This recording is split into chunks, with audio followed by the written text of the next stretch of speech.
রহস্যকর, রহস্য উচ্চারণ দিয়ে নির্মিত। আমি কথা বলার শক্তি হারিয়ে ফেলে একটা অনাকাঙ্ক্ষিত দুর্ঘটনায়। ও একটা ঘটনা আমার জীবনটাকে সম্পূর্ণ এলোমেলো করে দেয়। আমি আমার স্বাভাবিক জীবন এবং পরিবার থেকে অনেক দূরে চলে যাই। সময়টা ছিল 2018 সাল। সিলেটের শাহজালাল মাজারে গিয়েছিলাম এই প্রথমবার। বাসে করে যেতে প্রায় রাত 12টা বেজে গেল। তাই মাজারের কাছে একটা হোটেলে উঠলাম। ফ্রেশ হয়ে রাতের খাবার খাওয়ার জন্য বের হলাম। খিদায় পেটে হাতি দৌড়াচ্ছে, কিন্তু তেমন কোনো হোটেল খোলা পেলাম না এত রাতে। একটা হোটেল খোলা পেলাম, তারা সব হিসাব কিতাব করে এখনই হোটেল বন্ধ করবে। আমি কি বললাম, ভাই কিছু খাবার হবে? আমি অনেক দূর থেকে এসেছি। আস্তে আস্তে রাত হয়ে গেল, আশেপাশে কোনো দোকানও খোলা নেই। কাউন্টারে বসে থাকা লোকটা বলল, আমরাও তো হোটেল বন্ধ করে ফেলেছি, এখন তেমন কিছুই নেই, তবে আমি বাসায় নিয়ে যাওয়ার জন্য কিছু খাবার রেখে দিয়েছিলাম, আপনি চাইলে সেটা নিতে পারেন, কিন্তু দাম ডাবল দিতে হবে। আমি বললাম, দাম নিয়ে চিন্তা নেই, আমি ডাবলই দিচ্ছি আপনাকে, খাবারটা প্যাক করে দেন। লোকটা উঠে গিয়ে ভেতরে গেল এবং কিছুক্ষণ পরে সে একটা পার্সেল ধরিয়ে দিল আমার হাতে। আমি দাম চুকিয়ে পার্সেলটা নিয়ে আবার হোটেলে চলে আসলাম। আমার রুমটা 4 তলায়, লিফট না থাকায় সিঁড়ি বেয়ে উঠছি মোবাইল চাপতে চাপতে। হঠাৎ মনে হলো আমার পেছনেও কেউ আসছে আমার সাথে। তাড়াতাড়ি পেছনে তাকিয়ে দেখলাম কেউ নেই। মনের ভুল ভেবে যখনই সামনে তাকিয়ে আবার হাঁটা দিব, তখনই সিঁড়ির ওপরও হন্তদন্ত হয়ে একটা পাগল টাইপের লোক এসে বলল, খাবার দে। আমি একটু ভয় পেয়ে অপ্রস্তুত হয়ে গেলাম। নিজেকে সামলে খেয়াল করলাম লোকটা চুল বড় বড় জোট বাঁধা, মনে হয় 20 বছর ধরে গোসল করে না। চেহারায় লোহার মতো ঝঙ্কার ধরে গেছে, হাত পায়ের নখগুলো বড় হয়ে বেঁকে গিয়েছে, আর জামা কাপড়ের অবস্থায় নাই বা বললাম। আমাকে এভাবে তাকিয়ে থাকতে দেখে পাগলটা মাথা চুলকাতে চুলকাতে বলল, খাবার দে। আমি বললাম, আমি অনেক কষ্টে খাবার জোগাড় করেছি, আপনাকে দিয়ে দিলে আমি খাবো কি? পাগলটা শুধু একটা কথাই রিপিট করছে বারবার, খাবার দে। আমি তাকে পাশ কাটিয়েও যেতে পারছি না, সিঁড়িতে এমনভাবে দাঁড়িয়ে আছে। আশেপাশে তাকিয়ে কাউকেই দেখতে পাচ্ছি না। একটু রেগে তার দিকে খাবারের পার্সেলটা এগিয়ে দিলাম। সে সাথে সাথে সেটা নিয়ে সেখানে বসেই খাওয়া শুরু করে দিল। আমি কিছু না বলে বিরক্তি নিয়ে কোনো রকম তাকে পাশ কাটিয়ে আবার সিঁড়ি দিয়ে উঠতে লাগলাম। সে 2টা কাশি দিল পেছন থেকে। আমি আবার তাকালাম তার দিকে। এবার সে তার ময়লা দাঁতগুলো বের করে অদ্ভুত একটা হাসি দিল। তারপর একটা আঙুল মুখে দিয়ে মুখ চেপে বলল, সাইলেন্ট। আমি এবার ভয় পেয়ে তাড়াতাড়ি সিঁড়ি বেয়ে উঠতে লাগলাম। কি মনে করে যেন আবার পেছনে তাকালাম। এবার দেখলাম সেখানে কেউ নেই। আরে পাগলটা গেল কোথায়? এত অল্প সময় সে এখান থেকে যেতে পারে না। তাহলে কি সে অন্য কিছু ছিল? ভাবতেই গলা শুকিয়ে গেল। তাড়াতাড়ি করে রুমে এসে ঢকঢক করে বোতল থেকে পানি খেয়ে নিলাম। ভয় আমার খিদে হাওয়া হয়ে গিয়েছে। সিলেট আসতে না আসতে কেমন বিপদে পড়লাম। এসব ভাবতে ভাবতে কখন ঘুমিয়ে গিয়েছে বলতে পারবো না। আমার নাম গালিব আবরার। আমার বাড়ি ফরিদপুর জেলার মধুখালী থানায়। অনার্স ফাইনাল ইয়ারে পরীক্ষা শেষ করে 2 বন্ধু সজীব এবং ইউসুফের সাথে সিলেটে ঘুরতে আসার প্ল্যান করেছিলাম, কিন্তু স্বাভাবিকভাবে এই হারামিগুলো হঠাৎ করে প্ল্যান ক্যান্সেল করে দেয়। সজীবকে তার গার্লফ্রেন্ড অনুমতি দেয়নি, আর ইউসুফের নাকি ডায়রিয়া হয়েছে। আর আমি এমন একটা ছেলে যে অনেক জিদ্দি, যেটা বলবো সেটা করেই ছাড়বো। বলেছিলাম সিলেট আসবো, তাই একা হলে আমি আসবই, আর এই জন্যই একাই চলে এসেছি। আমার শখগুলো আমি কারোর জন্য ভেস্তে যেতে দেইনি কখনো। হঠাৎ ঘুমের মাঝে মনে হলো আমার মাথায় কেউ যেন হাত বুলিয়ে দিচ্ছে। আমি তাড়াতাড়ি করে উঠে বসলাম। মোবাইলের দিকে তাকিয়ে দেখলাম রাত 3:56 বাজে। আমি চোখ ডলতে ডলতে আবার শুয়ে পড়তে যাব, তখনই মোবাইলে টুং করে একটা মেসেজ আসার শব্দ হলো। আমি একটু অবাক হলাম, কারণ আমার মোবাইল সবসময় সাইলেন্ট করে রাখি। মেসেজ বা কল আসলে শব্দ হওয়ার কথা না। আমি মোবাইলটা হাতে নিয়ে দেখলাম অচেনা একটা নাম্বার থেকে মেসেজ এসেছে। মোবাইল তো সাইলেন্ট করা, তাহলে শব্দ হলো কিভাবে? ভাবতে ভাবতে মেসেজটা ওপেন করে দেখলাম সেখানে একটা শব্দ লেখা, সাইলেন্ট। আমি একটু ঘাবড়ে গিয়ে ফোনটা বন্ধ করে দিলাম। কি হচ্ছে এগুলো? চোখে মুখে পানি দেওয়ার জন্য তাড়াতাড়ি উঠে ওয়াশরুমে চলে গেলাম। ভালো করে চোখে পানি দিলাম। তারপর আয়নার দিকে তাকিয়ে দেখলাম আমার কপালে একটা কালো দাগ। সেটাতে অনেক ঘষেও দাগটা উঠাতে পারলাম না। এই দাগ তো আগে ছিল না, তাহলে এটা কিভাবে হলো? কেমন যেন সবকিছু অদ্ভুত লাগছে। ওয়াশরুম থেকে বের হয়ে খাটে এসে আবার শুয়ে পড়লাম। এদিকে আমরা দেখতে পাই গালিব ওয়াশরুম থেকে বের হওয়ার পর আয়নায় কিছু রক্তের ছেটা এসে পড়ল। সেই রক্তের ছেটা দিয়ে কেউ যেন আঙ্গুল দিয়ে কচকচ শব্দ করে লিখে দিল, সাইলেন্ট। চোখ লেগে এসছে প্রায় তখনই আবার মোবাইলে টুং করে মেসেজ আসলো। এবার আমি আরও বেশি ভয় পেয়ে গেলাম। একটু আগে আমি তো মোবাইল বন্ধ করে দিয়েছিলাম, তাহলে মেসেজ আসলো কিভাবে? আমি কাঁপা কাঁপা হাতে মোবাইলটা হাতে নিয়ে দেখলাম মোবাইলে একটা ভিডিও চলছে, সেখানে একটা লাল রঙের প্রজাপতি উঠছে। এটা কিভাবে হতে পারে? মোবাইলটা হাতে নিয়ে তাড়াতাড়ি ভিডিওটা বন্ধ করে কেটে দিলাম। দেখলাম একটা মেসেজ শো করে আছে উপরে। আরে, এটা তো সজীবের মেসেজ। আমি মেসেজটা ওপেন করে দেখলাম সজীব লিখেছে, আমি আগামীকাল সিলেট আসছি দোস্ত, গার্লফ্রেন্ড অনুমতি দিয়েছে, তুই যেই হোটেলে উঠেছিস সেটার নাম আমাকে টেক্সট করে দিস, আমি আগামীকাল আসছি। আমি কোনো রিপ্লাই করলাম না। আমার মাথায় তখন অন্য চিন্তা, বন্ধ মোবাইল খুললো কিভাবে? আর এই প্রজাপতির ভিডিওই বা আসলো কোথা থেকে? আমার মোবাইল এরকম কোনো ভিডিও ছিল না কখনো। মোবাইল সাইলেন্ট থাকার পরও মেসেজের শব্দ হয় কিভাবে? কিছুই মাথায় ঢুকছে না। এবার মোবাইল সাইলেন্ট কেটে দিয়ে জেনারেল মোডে দিয়ে আবার ঘুমিয়ে গেলাম। এক ঘুমে সকাল হয়ে গেল। জানালার পর্দা ভেদ করে সূর্যের আলো এসে আমার চোখে পড়ছে। ঘুম থেকে উঠে ফ্রেশ হয়ে বেরিয়ে পড়লাম রুম থেকে। রাতের ঘটনাগুলো প্রায় ভুলেই গেলাম। হোটেলে গিয়ে নাস্তা সেরে নিলাম। হোটেলে আমার পেছনের টেবিল থেকে একটা মেয়ের কণ্ঠ ভেসে আসলো। সে হয়তো কারোর সাথে ফোনে কথা বলছে। ওই বাড়িতে আমি আর কখনো ফিরে যাব না। আমাকে আমার মতো ছেড়ে দাও তোমরা, কখনো তোমাদের সামনে মেয়ের পরিচয় নিয়ে দাঁড়াবো না। এই বলে মেয়েটা ফোন কেটে ফুপিয়ে কান্না করতে লাগলো। আমি পেছনে তাকিয়ে দেখলাম শ্যাম বর্ণের একটা মেয়ে গোলাপি রঙের থ্রি-পিস পরে বসে আছে, সাথে একটা ব্যাগ। বোঝাই যাচ্ছে বাড়ি থেকে পালিয়ে এসেছে। মেয়েটা শ্যাম বর্ণের হলেও চেহারায় অদ্ভুত একটা মায়া আছে। প্রথম দেখাতেই যে কোনো ছেলে ঘায়েল হয়ে যাবে। সরাসরি কথা বলতে গেলে হয়তো আমাকে চোর বাটপার ভাবতে পারে, তাই অন্য একটা আইডিয়া মাথায় আসলো। আমি ফোনটা বের করে এমনই কানে দিয়ে মেয়েটাকে শুনিয়ে শুনিয়ে বলতে লাগলাম, তুমি কি ভেবেছিলে বাবা আমি তোমার কথা মতো এই দাঁত উঁচা পেতনিটাকে বিয়ে করে নেব? আমার একটা পছন্দ আছে, সেটা তুমি একবার জানতেও চাওনি আমার কাছে। তাই আমি তোমাকে কিছু না বলেই বাড়ি থেকে চলে এসেছি পালিয়ে। আমাকে খোঁজার চেষ্টা করো না, আমাকে আমার মতো থাকতে দাও। তখনই আমার ফোনে রিং বেজে উঠল। আমি একটু ইতস্তত বোধ করে দেখলাম সজীব ফোন করেছে। মেয়েটার দিকে তাকিয়ে দেখলাম রাগান্বিত দৃষ্টিতে আমার দিকে তাকিয়ে আছে। আমি বলদের মতো দাঁত বের করে ফোনটা রিসিভ করে বললাম, হালার পুত, ফোন দেওয়ার আর সময় পেলি না, কি একটা কাঁচা সরম পেলাম মেয়েটার কাছে। ওপাশ থেকে সজীব বলল, মেয়েটা মানে ওখানে কি কাউকে পটিয়ে ফেলছিস নাকি মামা? আমি বললাম, তোর জন্য পটাতে পারলাম কই, সব জায়গায় ঘাবলা করস তুই, ফোন রাখ। এই বলে ফোন রেখে হোটেলের নাম ওকে টেক্সট করে দিলাম। পেছনে তাকিয়ে দেখি মেয়েটা আর নেই। আরে, এখানেই তো ছিল, গেল কোথায়? আশেপাশে তাকিয়ে খুঁজে দেখলাম কোথাও নেই। ধুর, হারিয়ে ফেললাম নাকি? তাড়াতাড়ি হোটেল থেকে বের হয়ে রাস্তার এপাশ ওপাশ দেখতে লাগলাম, কিন্তু মেয়েটাকে আর কোথাও খুঁজে পেলাম না। মনটাই খারাপ হয়ে গেল। আস্তে আস্তে হেঁটে শাহজালাল মাজারে প্রবেশ করলাম। কবুতরগুলোর জন্য দানা নিয়ে এসেছিলাম আসার সময়। সেগুলো কবুতরকে খাইয়ে পুকুরের দিকে চলে গেলাম। বড় বড় মাগুর মাছ দেখে ভালোই লাগলো। চারপাশে আরও অনেক মানুষ, সবাই যে যার মতো ঘোরাফেরা করছে। হঠাৎ খেয়াল করলাম পুকুরের পানিতে আমার প্রতিচ্ছবির পাশে আরেকটা অচেনা মুখ দেখা যাচ্ছে। সে একদম আমার পাশেই দাঁড়িয়ে আছে, কিন্তু পাশে তাকিয়ে কাউকেই দেখতে পেলাম না। আবার পুকুরের পানির দিকে তাকালে শুধু আমার প্রতিচ্ছবি দেখতে পেলাম। মনের ভুল ভেবে সেখান থেকে হাঁটতে হাঁটতে শাহজালাল রহমতুল্লাহ আলাইহি এর কবর দেখার জন্য উপরে গেলাম। কবরের কাছে গিয়ে দেখলাম অনেক মানুষ সেখানে আসা যাওয়া করছে, যেখানে মহিলাদের যাওয়া নিষেধ ছিল। আমি গিয়ে দাঁড়াতেই কবরের অন্য পাশ থেকে একটা লোক আমার দিকে তাকিয়ে অদ্ভুত একটা হাসি দিয়ে এক আঙ্গুল দিয়ে মুখ চেপে ধরল। মানে সে আমাকে চুপ করতে বলল, কিন্তু আমি তো কোনো কথা বলছি না, তাহলে চুপ হব কিভাবে? তখনই মনে পড়লো রাতের সেই পাগলের কথা।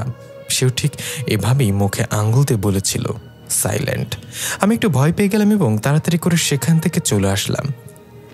নিচে আসতে হঠাৎ আমার চোখ গেল আবার সেই মেয়েটার উপর। দূরে এক জায়গায় সে বসে আছে। আমার মন তো খুশিতে নেচে উঠল। আবার তাকে হারানো যাবে না। তার দিকে এগিয়ে যেতে লাগলাম। তখনই হঠাৎ কোথা থেকে যেন সেই রাতের পাগলটা আমার সামনে লাফিয়ে পড়ল। হঠাৎ পাগলটা আমার সামনে আসতে আমি চমকে গিয়ে নিচে পড়ে গেলাম। হাতে প্রচণ্ড ব্যথা পেলাম। উঠে হাত ডলতে ডলতে বললাম, এই মিয়া, আপনি আবার আসছেন? কাল রাত আপনার সাথে দেখা হওয়ার পর থেকে আমার সাথে অদ্ভুত অদ্ভুত সব ঘটনা ঘটছে। আপনি কি চান আমার কাছে? পাগলটা তার জট বাঁধা দাড়িতে চুলকাতে চুলকাতে বলল, 100 টাকা দে, গামছা কিনব। আমি একটু বিরক্ত হয়ে বললাম, আমি আপনাকে কি জিজ্ঞাসা করছি, আপনি আসলে কে, আমার কাছে কি উদ্দেশ্যে এসেছেন? কিন্তু পাগলটা সে একই কথা বলে যাচ্ছে, 100 টাকা দে, গামছা কিনব। আমি রেগে মানিব্যাগ বের করে তার হাতে 200 টাকা দিয়ে বললাম, 100 টাকার ভালো গামছা পাবেন না, এটা দিয়ে ভালো একটা গামছা কিনে নিন আর আমার সামনে আসবেন না বলে দিলাম। পাগলটা হেসে দিয়ে 100 টাকা ফেরত দিয়ে বলল, আমার 100 টাকাই লাগবে, দরকারের বেশি টাকা রেখে লাভ কি? মনিব তো ঘুষ নেয় না। আমি তার কথায় কান্না দিয়ে মেয়েটার দিকে তাকাতে দেখি সেখানে নেই। আরে, আবার হারিয়ে ফেললাম মেয়েটাকে, কোথায় চলে গেল? পাগলটার উপর ভীষণ রাগ উঠল। আমি তাকে কিছু বলতে যাব তার আগেই সে আমার দিকে মুষ্টিবদ্ধ করে হাত এগিয়ে দিয়ে বলল, এটা রাখ তোর কাছে। আমি বললাম, কি এটা? সে কিছু বলল না, হাসি মুখে মুষ্টিবদ্ধ হাতটা এগিয়ে দিয়ে তাকিয়ে আছে। আমি হাত বাড়ালে তার মুষ্টি থেকে একটা সুন্দর আংটি আমার হাতে দিল। আংটির ওপরের অংশটায় আরবিতে ছোট ছোট করে কিছু একটা লেখা। আমি বললাম, এটা কিসের আংটি? পাগলটা বলল, এখান থেকে এখন সোজা ফরিদপুর চলে যাবি, যেখানে তোর বাড়ি। পথে কোনো জায়গায় থাকবি না, সোজা চলে যাবি। আমি বললাম, আরে কি আশ্চর্য, আমি চলে যাব কেন? আমি তো মাত্র গতকালই আসলাম, কয়েকদিন থেকে ঘোরাফেরা করে তারপর যাব। আপনার আংটি আপনার কাছে রাখেন, আমাকে আর বিরক্ত করেন না। পাগলটা আবার সে আগের মতো আঙ্গুল চেপে বলল, সাইলেন্ট, যা বলেছি তা কর। আমি আংটির দিকে তাকিয়ে বললাম, এটা তো অনেক পুরনো আংটি, এটা দিয়ে আমার কোনো কাজ নেই, আপনি রাখেন। এই বলে সামনে তাকাতেই দেখি পাগলটা নেই। এইটুকু সময় সে গেল কোথায়? আশেপাশে তাকিয়ে কোথাও তাকে দেখতে পেলাম না। কি হচ্ছে এগুলো? মানুষগুলো চোখের পলকে কোথায় গায়েব হয়ে যাচ্ছে? মেয়েটাও হঠাৎ হঠাৎ করে চোখে পড়ে আবার গায়েব হয়ে যায়। কি মনে করে আংটিটা হাতে পরে নিলাম। তারপর মাঝার থেকে বের হতে যাব, তখনই আবার সেই মেয়েটাকে দেখলাম কবুতরগুলোকে দানা ছিটিয়ে ছিটিয়ে দিচ্ছে। আমার মনে আবার লাড্ডু ফুটলো মেয়েটাকে দেখে। মহারানী তাহলে এখানে? আমি ধীরে ধীরে মেয়েটার পাশে গিয়ে দাঁড়ালাম। কিভাবে কথা শুরু করব ভাবছি। আমি বললাম, ইস, কবুতরগুলো কত ভাগ্যবান, এত সুন্দর হাতে খাবার খাচ্ছে। আফসোস আমি কেন কবুতর হলাম না। মেয়েটা আমার দিকে কেমন করে যেন তাকালো। মেয়েটা কথা না বলে হেঁটেই চলেছে। আমি বললাম, আজকে সকালে দাঁত ব্রাশ করেননি, কথা বলেন না কেন? এবার মেয়েটা থেমে আমার দিকে রাগান্বিত দৃষ্টিতে তাকিয়ে হাতের ইশারায় বলল, সমস্যা কি আপনার? আমি বললাম, আরে আপনি মুখে কিছু বলছেন না কেন? সত্যি কি তাহলে দাঁত মাজেননি? সমস্যা নেই, আমি আপনার মুখের ঘ্রাণ সহ্য করে নিব, আপনি কথা বলতে পারেন। শোনেন, আমি আগে আপনার মতো দাঁত ব্রাশ করতাম না। মানুষ আমার সাথে কথা বলতে আসলে আমি মুখ খুললেই বেহুশ হয়ে যেত গন্ধে। তারপর একদিন আমার আব্বু আম্মু ধইরা আমারে জোর কইরা হারপিক দিয়ে দাঁত ব্রাশ করাই দিছে। এরপর থেকে আমার মুখে আর গন্ধ নেই। মেয়েটা আবার কোমরে হাত দিয়ে দাঁড়িয়ে কিছুক্ষণ আমার দিকে বিরক্ত নিয়ে তাকিয়ে রইল। আমি একটু তোতলিয়ে বললাম, না মানে হারপিক ছিল না, ওটা হুইল পাউডার ছিল আর কি। এবার মেয়েটি ইশারায় যেটা বলল সেটার জন্য আমি মোটেও প্রস্তুত ছিলাম না। মেয়েটা বলল, আমি কথা বলতে পারি না। আমি বললাম, মজা করেন না, আমি আপনাকে কথা বলতে শুনেছি হোটেলে, আপনি কাউকে বলেছিলেন আর কখনো বাড়িতে ফিরতে চান না। মেয়েটা আবার ইশারায় কিছু একটা বলল, কিন্তু আমি সেটা বুঝতে পারলাম না। আমি সব কথা কাটিয়ে বললাম, আচ্ছা সেসব বাদ দেন, আপনার নাম কি সেটা বলেন। মেয়েটা ইশারায় হাওয়ার উপরে লিখল, আফরিন। আমি বুঝতে পারলাম মেয়েটার নাম আফরিন, তবু মজা করে বললাম, আবুল? এটা আবার কেমন নাম? এটা তো ছেলেদের নাম হয়ে শুনেছি। মেয়েটা একটু রেগে আবার ইশারায় লিখতে চাইলো, কিন্তু আমি থামিয়ে দিয়ে বললাম, থাক, আর লিখতে হবে না, বুঝতে পারছি আপনার নাম আফরিন। আফরিন আর কিছু বলল না, আবার হাঁটা দিল সামনে। আমি তার পিছু করতে যাব, এমন সময় পেছন থেকে কেউ ডাক দিল, ওই গালিপ্পা। আমি পেছনে তাকিয়ে দেখলাম সজীব 32টা দাঁত বের করে একটু এগিয়ে আসছে। আমি আবার সামনে তাকিয়ে দেখি আফরিন নামের মেয়েটা নেই, আবার কোথায় যেন হারিয়ে গেল। সজীব এসে আমাকে জড়িয়ে ধরে বলল, মামা চলে এসেছে, এখন তুই বন্ধু মিলে ওরা ধরা ঘোরাফেরা করবো। কিন্তু তুই কোনো মেয়ের কথা বলছিলি ফোনে, সে কোথায়? পুটিয়ে ফেলছস নাকি? তার বাড়ি কই? কার সাথে আসছে এখানে? বাবা কি করেন? তার কোনো বোন আছে নাকি? আমি ওর মুখ চেপে ধরে বললাম, সাইলেন্ট, এত কথা বলস কেন? তোর জন্য দ্বিতীয়বারের জন্য মেয়েটাকে হারিয়ে ফেললাম। একটু আগেই সে আমার সাথেই ছিল, কথা বলছিলাম, তুই পেছন থেকে ডাক দিলে আর প্যাচ লাগিয়ে দিলি। সজীব বলল, ধুর কি কস এগুলা, তুই তো এখানে দাঁড়িয়েছিলে একাই, আমি তো কাউকে দেখতে পেলাম না।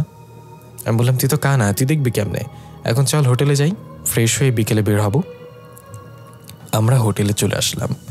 পুরোটা পথ আমার চোখ আফরিনকে খুঁজেছে। মেয়েটা মুহূর্তের মাঝেই গায়েব হয়ে গেল কিভাবে বুঝি না। আমি স্পষ্ট মেয়েটাকে কথা বলতে শুনেছি, কিন্তু সে বলল সে নাকি কথা বলতে পারে না। নিশ্চয়ই মজা করেছে আমার সাথে। রুমে গিয়ে ফ্রেশ হয়ে দুই বন্ধু গল্পগুজব করছিলাম, তখন সজীবের চোখ পড়ল আমার হাতের আংটির দিকে। সজীব বলল, আংটিটা তো বেশ সুন্দর রে, কয় টাকা দিয়ে নিছোস? হঠাৎ আমার মনে পড়ল পাগলটা বলেছিল সোজা বাড়ি চলে যেতে আমাকে, কিন্তু আমি তো গেলাম না, তাহলে কি আমার কোনো ক্ষতি হতে পারে? আমি সজীবকে সব কিছু খুলে বললাম প্রথম থেকে। সজীব সব শুনে আংটিটা ওর হাতে নিয়ে নেড়ে চেড়ে দেখে বলল, এখানে আরবিতে কিছু লেখা আছে দেখ। আমি বললাম, হ্যাঁ সেটা তো আমিও দেখেছি, কিন্তু আমি তো আরবি পড়তে জানলেও এর অর্থ জানি না। সজীব বলল, আরে আমার বাপে তো হুজুর, দাঁড়া আমি বুঝবো। সজীব ভালোভাবে কিছুক্ষণ লেখাটা পড়ে বলল, এখানে লেখা আছে সুমিতা, এর অর্থ হলো চুপ করা। আমি সজীবকে থামিয়ে দিয়ে বললাম, তার মানে ইংরেজিতে যাকে বলে সাইলেন্ট, এটাই তো বারবার দেখছি আমি, পাগলটা আমাকে বারবার সাইলেন্ট শব্দটা বলে। তাহলে এটা কেমন গোলকধাঁধে পড়লাম রে ভাই, আংটিটা আমি ফেলে দিই, আমার মনে হয় এই আংটির সাথে বড় কোনো রহস্য লুকিয়ে আছে, আমি এসব ঝামেলায় পড়তে চাই না। সজীবের হাত থেকে আংটি নিয়ে জানলা দিয়ে ছুঁড়ে ফেলে দিলাম। সজীব বলল, কিছু না বুঝে আংটিটা ফেলে দেওয়া তোর উচিত হয়নি। আমি বললাম, বাদ দে তো, এখন একটু ঘুমাবো, রাতে এইসব ঝামেলায় ভালো করে ঘুমাতেও পারিনি। সজীব বলল, তাহলে তুই ঘুমা, আমি একটু দরগা থেকে ঘুরে আসি, আসার সময় খাবার পার্সেল করে আনবো। আমি বললাম, ঠিক আছে যা, তাড়াতাড়ি আসিস। সজীব বলল, ঠিক আছে যা মানে, টাকা দে, টাকা ছাড়া খাবার আনবো কিভাবে? আমি বললাম, তুই টাকা পয়সা নিয়ে আসিস নি, সিলেট আসলে কিভাবে, বাস ভাড়া কই পাইলি? সজীব বলল, আরে মানি ব্যাগে ভুলে বাসায় ফেলে এসেছি, পকেটে 50 টাকা ছিল, সেটা দিয়ে তো আর সিলেট আসা যাবে না, তাই 50 টাকা দিয়ে একটা চকলেটের ডিব্বা কিনে ট্রেনে করে সেগুলো বিক্রি করতে করতে চলে এসেছি। অবশ্য 6 টাকা লাভ হয়েছে, সিলেটও আসা হয়েছে বিনা টিকিটে। আমি হাসতে হাসতে বললাম, তো এটা জিনিস মামা। তারপর সজীবের হাতে কিছু টাকা দিলাম, ও চলে গেল হাসতে হাসতে। আমি শুয়ে শুয়ে আফরিন নামের মেয়েটার কথা ভাবছিলাম, কত মায়াবী ওর চেহারা, চুলগুলো যখন বাতাসে ওড়ে তখন অপসরাও হার মানবে ওর কাছে। আবার কি দেখা হবে ওর সাথে, কোথায় গেলে পাবো তাহারে? পাগলটা আমার মাথার কাছে বসে আছে, আমি চোখ তুলে তার দিকে এক দৃষ্টিতে তাকিয়ে আছি। সে বলল, আংটিটা কেন ফেলে দিলি তুই? তোকে না বলেছিলাম সোজা বাসায় চলে যেতে? আমি কিছু বলতে যাবো তখনই সে আমার মুখ চেপে ধরল আর বলল, সাইলেন্ট। আমি খেয়াল করলাম একটা কালো ছায়া রুমের এক কোণে দাঁড়িয়ে আছে। আমি হাতের ইশারায় ছায়াটার দিক দেখালে পাগলটা বলল, সে তার আংটি নিতে এসেছে, তুই তো সেটা ফেলে দিয়েছিস, এখন কোথা থেকে দিবি বল? আমি কথা বলার চেষ্টা করেও কিছু বলতে পারছি না, মনে হচ্ছে আমার গলায় কিছু আটকে আছে, আমার কথা বাইরে বের হচ্ছে না। হঠাৎ কালো ছায়াটা ধীরে ধীরে এগিয়ে আসতে লাগলো, আমি ভয়ে ছটফট করতে লাগলাম, মুখ দিয়ে কোনো শব্দ বের হচ্ছে না, শুধু গঙ্গানির মতো আওয়াজ করতে লাগলাম। পাগলটা চুপচাপ বসে আছে, মুখে একটা অদ্ভুত হাসি দিয়ে। ছায়াটা এসে ঠিক আমার বুকের ওপর চেপে বসলো, তারপর আমার গলা চেপে ধরে কর্কশ গলায় বলল, আমার আংটি ফেরত দে। আমি দম নিতে পারছিলাম না, মনে হচ্ছিল বুকের ওপর ভারী একটা পাথর চাপা দিয়ে রাখা হয়েছে। আমার নিঃশ্বাস যখন প্রায় বন্ধ হয়ে আসছিল তখন সে আমার গলা ছেড়ে দিল, তারপর ধীরে ধীরে অদৃশ্য হয়ে গেল। আমার পুরো শরীর যেন একদম হালকা হয়ে গেল। পাগলটা এখনো সে অদ্ভুত হাসি নিয়ে তাকিয়ে আছে। হঠাৎ পাগলটা আমি যে আঙ্গুলে আংটিটা পরেছিলাম সে আঙ্গুলটা ধরে কামড়ে দিল জোরে। আমার আঙ্গুল থেকে ফিনকি দিয়ে রক্ত বের হতে লাগলো, আমি ব্যথায় কাতরাতে লাগলাম। পাগলটা হাসতে হাসতে উঠে সেই জানলা দিয়ে লাফিয়ে পড়লো যেটা দিয়ে আমি আংটি ফেলেছিলাম। আমি আঙ্গুল চেপে ধরে ব্যথায় জোরে এক চিৎকার দিলাম, ধরফড়িয়ে ঘুম থেকে উঠে গেলাম, মানে নিজের চিৎকারের আওয়াজে নিজেই উঠে গিয়েছি। তার মানে এটা একটা স্বপ্ন ছিল। তাড়াতাড়ি হাতের দিকে তাকিয়ে দেখলাম সত্যি সত্যি আমার আঙ্গুল থেকে রক্ত পড়ছে, আর সবচেয়ে বেশি ভয় পেয়ে গেলাম তখন যখন দেখলাম আংটিটা আমার আঙ্গুলে। এটা কিভাবে সম্ভব? আংটি আমি ফেলে দিয়েছিলাম, আর স্বপ্ন কিভাবে বাস্তব হতে পারে? আমার মাথা খারাপ হয়ে যাচ্ছে, কেন হচ্ছে এগুলো আমার সাথে? এই পাগলটা কি চায় আমার কাছে? আংটিটা খুলে টেবিলের উপর রেখে চলে গেলাম ওয়াশরুমে। শাওয়ার ছেড়ে ফ্লোরে বসে পড়লাম, মাথায় পানি পড়ছে। আমি ভাবছি একে কি হচ্ছে, কি করব আমি। তবে এটা স্পষ্ট বুঝতে পারছিলাম আমি চাইলেও এই জিনিসগুলো আমার পেছন ছাড়বে না। আমি এখান থেকে পালিয়ে গেলেও আমি এখানেই ফিরে আসব। তবে একটা চেষ্টা করে দেখা যেতে পারে। সজীব আসলে ওকে নিয়েই তাড়াতাড়ি সিলেট থেকে চলে যাব। দেখি এগুলো কি শুধু এখানেই সীমাবদ্ধ নাকি আমার লাইফের সাথে জড়িত হয়েছে। গোসল করে বের হয়ে জামা কাপড় প্যাক করে বসে আছি সজীবের আসার অপেক্ষায়। হঠাৎ দরজায় টোকা পড়লে আমি তাড়াতাড়ি গিয়ে দরজা খুলে বলতে যাব এখানে আর এক মুহূর্ত না, এখনই চলে যাব। তখনই দেখলাম সজীবের সাথে দরজায় দাঁড়িয়ে আছে সেই আফরিন নামের মেয়েটা। আমি তো হা করে তাকিয়ে রইলাম। সজীব ওকে কোথায় পেল? আমি কিছু বলার আগে মেয়েটা বলল, যেভাবে হা করে আছেন মুখের ভেতর টাইটানিক চলে গেলেও তো টের পাবেন না। আমি হা বন্ধ করে বললাম, আপনি এখানে কিভাবে? আর আপনি না কথা বলতে পারেন না, তাহলে এখন দেখি কথা বলছেন? তাহলে কি তখন আমার সাথে মজা করছিলেন? সজীব বলল, তুই এই মেয়েকে চিনুস নাকি? আমি সজীবকে টান দিয়ে ওর কানে কাছে গিয়ে বললাম, এটাই তো সেই মেয়ে যার কথা তোকে বলেছিলাম, তুই কি কোথায় পেলি? সজীব বলল, আরে দরগায় গিয়ে দেখলাম মেয়েটা বসে বসে কান্না করছে। আমি বললাম হয়তো আল্লাহর কাছে কোনো দোয়া করে কাঁদছে। পরে জিজ্ঞাসা করে বুঝলাম সে নাকি বাড়ি থেকে পালিয়ে এসেছে বয়ফ্রেন্ডের সাথে। বয়ফ্রেন্ড তো সব টাকা পয়সা গহনাপত্র নিয়ে ফুটুস, তাই মায়া হলো মেয়েটার জন্য। মেয়েটা রাগান্বিত হয়ে বলল, ওই মিয়া, আমি আপনাকে কখন বলেছি বয়ফ্রেন্ডের জন্য পালিয়ে এসেছি আমি? ফালতু কথা বলার জায়গা পান না। সজীব বলল, বোঝে না কেন? এই গল্প বানালে পাবলিকের ভালোবাসার সিম্পেথি বেশি পাবেন, সাথে আমারও। মেয়েটা বলল, আমার কোনো সিম্পেথির দরকার নেই, আমি যাচ্ছি। এই বলে মেয়েটা চলে যেতে লাগলে আমি তাকে ডাক দিলাম, আফরিন দাঁড়ান।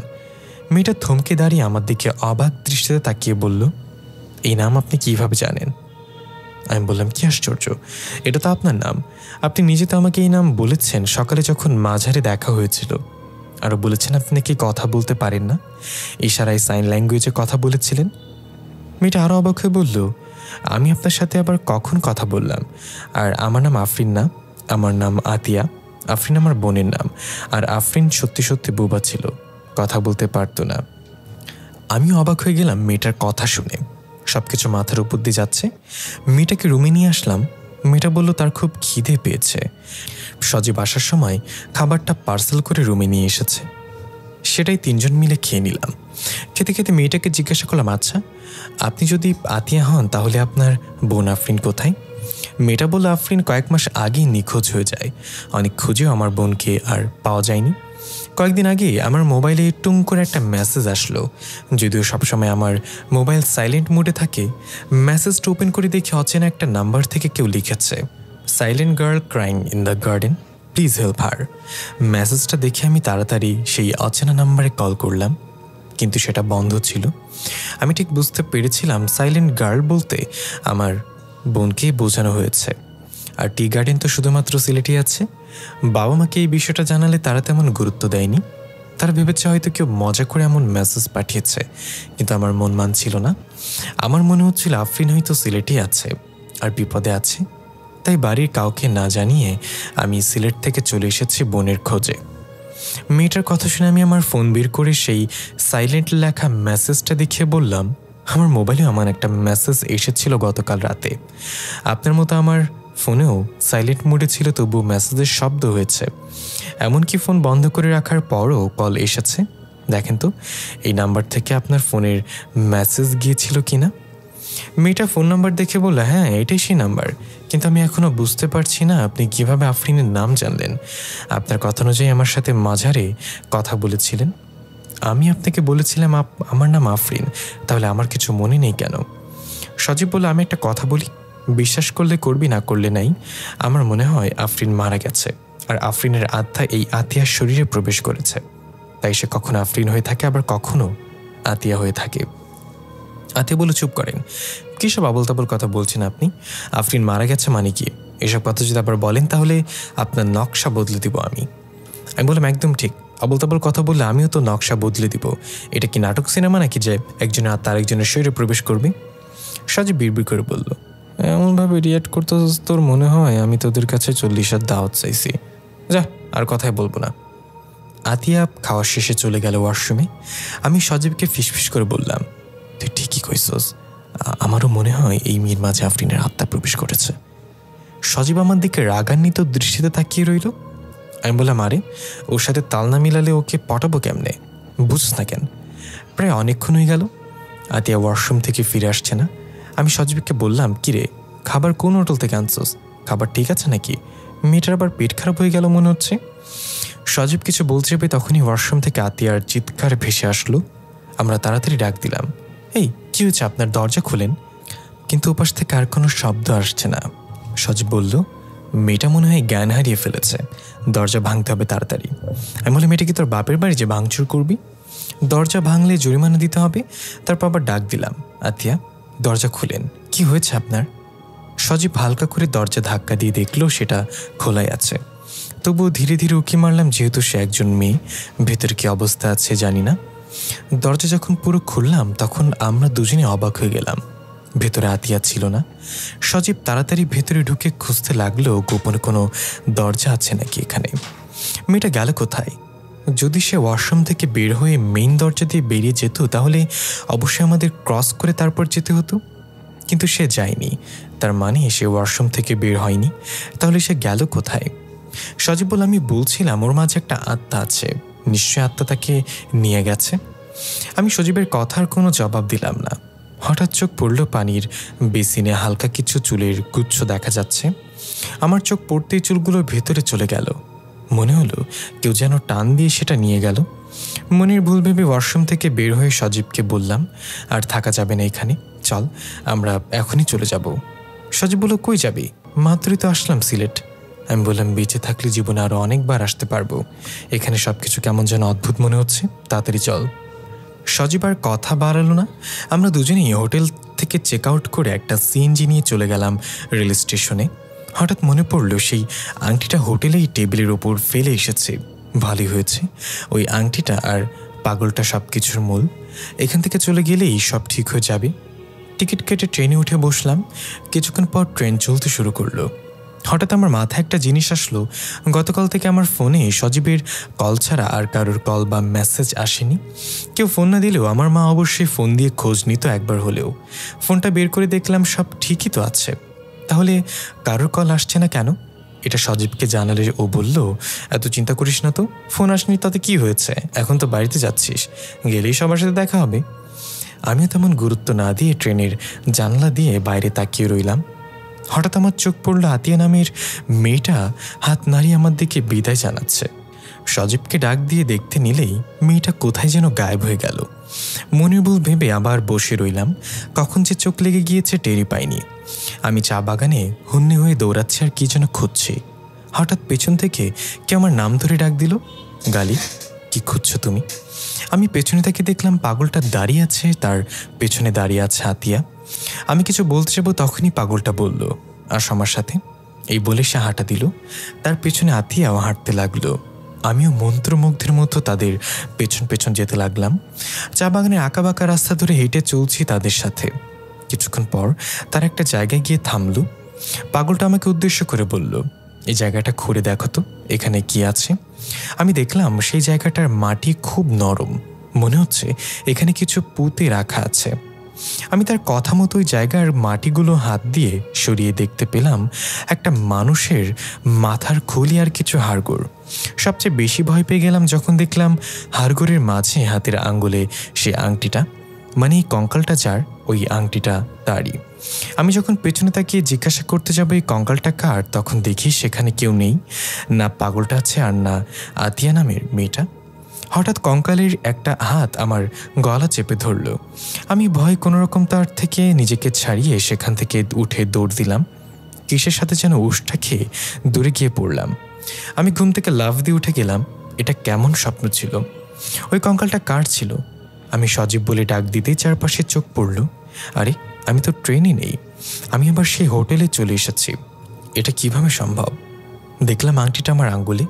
রুমে কেমন যেন একটা নীল আলো জ্বলছে। আমি তো ট্রেনে ছিলাম, তাহলে হোটেলে আসলাম কিভাবে? সজীব কোথায়? আমি ভয়ে ভয়ে কাপা গলায় ডাক দিলাম, সজীব কই তুই? হঠাৎ ওয়াশরুম থেকে পানি পড়ার শব্দ এলো। কেউ মনে হয় হাত মুখ ধৌত করছে। ভাবলাম হয়তো সজীব ওয়াশরুমে। আমি তাড়াতাড়ি গিয়ে ওয়াশরুমের দরজায় টোকা দিয়ে বললাম, সজীব তুই কি ভেতরে? ওপাশ থেকে কোনো জবাব এলো না। আমি আবার ডাক দিতে যাব তখনই ওয়াশরুমের দরজা খুলে বেরিয়ে এলো আতিয়া নামের মেয়েটা। আরে আপনি আসলেন কোথা থেকে? সজীব কোথায়? আমি তো ট্রেনে ছিলাম। তাহলে এখানে আসলো কিভাবে? আতিয়া কোনো কথা না বলে ড্যাব ড্যাব করে তাকিয়ে রইল আমার দিকে। আমি আবারও বললাম, আতিয়া, আপনি কি আমার কথা শুনতে পাচ্ছেন না? মেয়েটা এবার বেশ অবাক হয়ে চোখ বড় করে ইশারায় বলল, আমি আতিয়া না, আমি আফরিন। মাঝারে আপনার সাথে আমার দেখা হয়েছিল। আমি এবার আর কনফিউজড হয়ে গেলাম। একই মেয়ে দুই রকম কথা বলছে, আমাকে কি পাগল বানিয়ে ছাড়বে নাকি? আমি রেখে বললাম, কি শুরু করেছেন আপনি? একবার বলছেন আপনি আতিয়া, আবার বলছেন আফরিন, একবার কথা বলছেন, আরেকবার বোবার অভিনয় করছেন। কি সমস্যা কি বলেন? মেয়েটা হাতের ইশারায় ওয়াশরুমের ভেতরে কিছু একটা দেখালো আমাকে। আমি উঁকি মেরে দেখলাম একটা কালো ছায়া দাঁড়িয়ে আছে।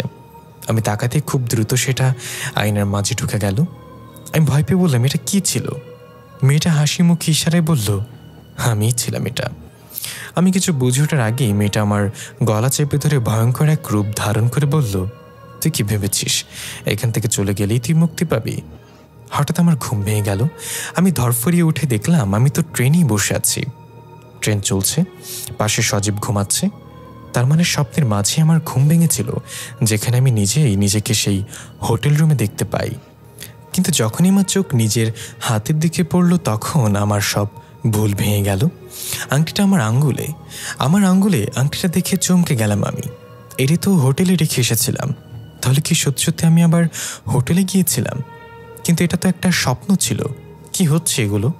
সজীবের দিকে তাকিয়ে দেখলাম ও ঘুমাচ্ছে হেলান দিয়ে। ওর মুখটা কেমন যেন ফ্যাকাশে হয়ে গেছে।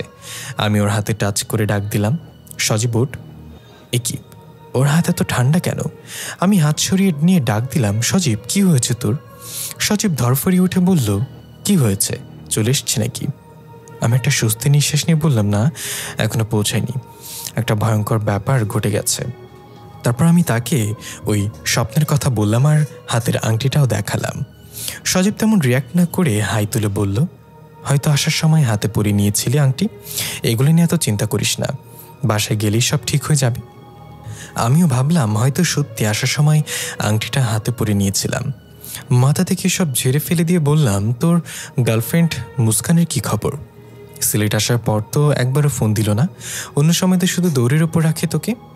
সজীব বলল, আমিই ফোন বন্ধ করে রাখছি, ফোন দিলেই শুনে অনেক কান্নাকাটি করছে। ওর কান্না শুনলে আমার ভালো লাগে না। দোস্ত, আমার একটা রিকোয়েস্ট রাখবি? আমি একটু অবাক হয়ে বললাম, কান্নাকাটি করে কেন? আর কি রিকোয়েস্ট বল? সজীব আমার হাত ধরে বলল, ট্রেন থেকে নেমে সোজা মুস্কানের বাসায় যাবি, ওকে বলবি কান্নাকাটি না করতে। আমি বলে তো শুনবে না, তুই একটু ওকে বুঝিয়ে বলিস। আমি বললাম, আচ্ছা সেটা না হয় যাবো, কিন্তু মুস্কান কান্নাকাটি কেন করছে? তুই নিশ্চয়ই ওর সাথে খারাপ ব্যবহার করেছিস। আর তোর হাত এত ঠান্ডা কেন? ফ্রিজ থেকে বের হয়ে আসছস নাকি? সজীব মুচকে হাসিতে বলল, স্বপ্নে ইউরোপে গিয়েছিলাম ঘুরতে, বরফের মাঝে খেলাধুলা করে তাই একটু ঠান্ডা হয়ে গেছে হাত পা। আমি হেসে দিয়ে বললাম, বাসায় খাট থাকতে তুই বরফের মাঝে খেলতে গেছিস কেন? সজীব বলে, ধুর হালা, আই হেট ইউর মাইন্ড। আচ্ছা, আমি টয়লেট থেকে আসছি, বেশিক্ষণ বসে থাকলে আরও ঠান্ডায় জমে যাব। এই বলে সজীব উঠে চলে গেল। একটু দূরে গিয়ে আমার দিকে তাকে অদ্ভুত একটা হাসি দিয়ে বলল, সাইলেন্ট। আমি বললাম, তুই আমার সাথে মজা নেস। আর কিছু না বলে চলে গেল। আমি খেয়াল করলাম ট্রেনের বাকি যাত্রীরা আমার দিকে কেমন করে যেন তাকিয়ে আছে। মনে হচ্ছে আমি এলিয়েন। আমি তেমন গুরুত্ব না দিয়ে আংটিটা হাত থেকে খুলে আবার ট্রেনের জানলা দিয়ে ফেলে দেব ভাবলাম। এই আংটি যত সমস্যার মূল। আংটি খুলে ফেলতে যাব, তখনই দেখলাম রেল লাইনের অন্য পাশে আরেকটা ট্রেন খুব খারাপ অবস্থায় পড়ে আছে। দেখে বোঝা যাচ্ছে বড় কোনো অ্যাক্সিডেন্ট হয়েছে। হঠাৎ চোখ গেল আতিয়া নামের মেয়েটা সেখানে দাঁড়িয়ে ইশারায় বলছে আংটি না ফেলতে। মেয়েটার মুখ দেখে বোঝা যাচ্ছে সে আমার কাছে সাহায্য চায় কোনো বিষয়ে, কিন্তু আমি তো এখনো মেয়েটার হাবভাব কিছুই বুঝতে পারছি না। সে আফরিন নাকি আতিয়া, কথা বলতে পারে নাকি পারে না। ট্রেন দ্রুত সেই জায়গাটা পার হয়ে গেলে মেয়েটা আর দেখলাম না সেখানে। আংটিটা ফেলতে গিয়েও কিছু একটা চিন্তা করে সেটা রেখে দিলাম। আর সজীব এখনও আসছে না কেন? টয়লেটে গিয়ে ঘুমিয়ে গেল নাকি? এইদিকে ট্রেন কমলাপুর স্টেশনে চলে এসেছে প্রায়। আমি উঠে গেলাম টয়লেটের দিকে, গিয়ে দেখলাম টয়লেট তো ফাঁকা। তাহলে সজীব কোথায়? আশেপাশে সব জায়গা খুঁজে দেখলাম, কোথাও নেই সজীব। শালা কি আবার চকলেট বিক্রি করতে চলে গেল নাকি? ট্রেন এসে থামল স্টেশনে। সজীবকে আর কোথাও খুঁজে পেলাম না। গেল কোথায় ও চলতি ট্রেন থেকে? কিছু বুঝতে পারছি না। আমি নেমে গিয়েও সজীবকে খুঁজছিলাম, তখনই আমার ফোন বেজে উঠল। দেখলাম মা কল দিয়েছে। আমি কল রিসিভ করতেই মা বলল, কিরে তোর ফোন 2 দিন ধরে বন্ধ কেন? ঠিক আছিস তো তুই? আমি অবাক হয়ে বললাম, আমার ফোন বন্ধ মানে? ফোন তো চালুই ছিল। আমি আরও ভাবছিলাম তুমি ফোন দাও না কি জন্য। মা বলল, আল্লাহ জানে কি হয়েছিল, আমি তো খুব চিন্তায় ছিলাম তোরে নিয়ে। সজীবের ফোনটা কেটে গেল। মা সজীবকে নিয়ে কিছু বলতে যাচ্ছিল। আমি কল ব্যাক করলাম, কিন্তু মায়ের ফোন বন্ধ আসছে। কয়েকবার চেষ্টা করার পরেও কল গেল না। মা সজীবকে নিয়ে কি বলতে চাইছিল? এদিকে সজীব ওর ট্রেন থেকে যেন হাওয়ায় মিলিয়ে গেল। কি হচ্ছে কিছুই বুঝতে পারছি না। হঠাৎ মনে পড়ল সজীব আমাকে মুস্কানের সাথে দেখা করতে বলেছিল। আমি আর কিছু না ভেবে ফরিদপুরের বাসে উঠে বসলাম। বাস চলা শুরু করলো। হাইওয়ে ধরে বাস আপন গতিতে ছুটে চলেছে। খারাপ কিছু হয়েছে সেটা বুঝতে পারছিলাম। সজীবের এভাবে চলতি ট্রেন থেকে উধা হয়ে যাওয়া কোনোভাবেই স্বাভাবিক বিষয় না। বাসে তেমন যাত্রীও নেই, অনেক সিট ফাঁকা পড়ে আছে। আমার পাশে কেউ বসেনি, তাই পা ছড়িয়ে হেলান দিয়ে শুয়ে পড়লাম। প্রায় সন্ধ্যা গড়িয়ে এসেছে। আমার চোখ বন্ধ করে থাকতে থাকতে কখন ঘুমিয়ে গিয়েছে বলতে পারি না। এবার আমি নিজেই সেই পাগলকে খুঁজছি। মাজারে গিয়ে এদিক ওদিক ছোটাছুটি করে পাগলটাকে খুঁজে বেড়াচ্ছি। কোথাও তাকে খুঁজে না পেয়ে একটা জায়গায় এসে মাথা নিচু করে বসে পড়লাম। কিছুক্ষণ পর মনে হলো কি আমার মাথায় হাত বুলিয়ে দিচ্ছে। আমি তাড়াতাড়ি মাথা উঠিয়ে তাকিয়ে দেখলাম পাগলটা তার কালো দাঁত বের করে হাসছে। আমি কিছু না বলতেই সে আমার পাশে এসে বসলো আর বলল, কি হয়েছে? অনেক চিন্তিত দেখাচ্ছে তোমাকে। আমি বললাম, আমার সাথে কেন এমন করছেন আপনি? কি চান আমার কাছে? পাগলটা বলল, দেখো ছেলে, এক হলো আত্মার জগৎ আর এক হলো জীবিত মানুষের জগৎ। এই দুই জগতের মাঝে অনেক পাতলা একটা দেয়াল আছে। সব আত্মা যেমন সেই দেয়াল পার করে পৃথিবীতে ফিরে আসতে পারে না, তেমনি সব জীবিত মানুষ সেই দেয়াল পার করে আত্মার জগতে যেতে পারে না। খুব কম মানুষ আছে যাদের কাছে আত্মারা এসে সাহায্য চায়, তাদের অপূর্ণ ইচ্ছেগুলো পূরণ করতে চায়। তাদের মাঝে তুমি একজন। আফরিন নামের বোবা মেয়েটার সাথে অনেক বড় অন্যায় হয়েছে। সে তোমার সাহায্য চায়, তুমি পারো তাকে সাহায্য করতে? আমি বললাম, কি হয়েছিল আফরিনের সাথে? পাগলটা হেসে বলল, সেটা তোমাকে খুঁজে বের করতে হবে ছেলে। এই আংটিটা ফেলে দিও না। এই আংটি তোমাকে খুঁজে বের করতে সাহায্য করবে আফরিনের সাথে কি হয়েছিল। আমি বললাম, তাহলে এখন আমার কি করা উচিত? পাগলটা অদ্ভুত একটা হাসি দিয়ে বলল, silent girl crying in the garden. আমার ঘুম ভেঙে গেল। উঠে নিজের চোখ ডলতে ডলতে দেখলাম বাস এখনো চলছে। রাত হয়ে গেছে। মেয়েটা আমার কাছে সাহায্য চায়, তার মানে সজীবের কথাই ঠিক। মেয়েটা মারা গেছে আর এখন তার বোনের শরীরে থাকে, কিন্তু এটা তার বোন আতিয়া জানে না। যখন সে আতিয়ার শরীরে থাকে তখন আতিয়া কথা বলতে পারে না, কারণ আফরিন বোবা ছিল। এখন কিছুটা বুঝতে পারলাম। তাহলে আমি আবার সিলেটে ফিরে যাব মুস্কানের সাথে দেখা করে। আমি চাইলেও আফরিন আর এই আংটি আমার পিছু ছাড়বে না, তাই এটা শেষ করেই তবে ফিরব। বাস ফরিদপুরে পৌঁছাতে পৌঁছাতে প্রায় 12:30 বেজে গেল। মুস্কানদের বাড়ি ফরিদপুরের সদরেই ছিল। আমি হেঁটেই সেখানে রওনা দিলাম। চিকন গলি ধরে হাঁটছি। হঠাৎ খেয়াল করলাম কয়েকটা কুকুর আমার পিছু নিয়েছে। আমি থামলে কুকুরগুলো থেমে যায়, আবার আমি হাঁটলে তারাও হাঁটে। একটা অদ্ভুত লাগলেও তেমন গুরুত্ব দিলাম না।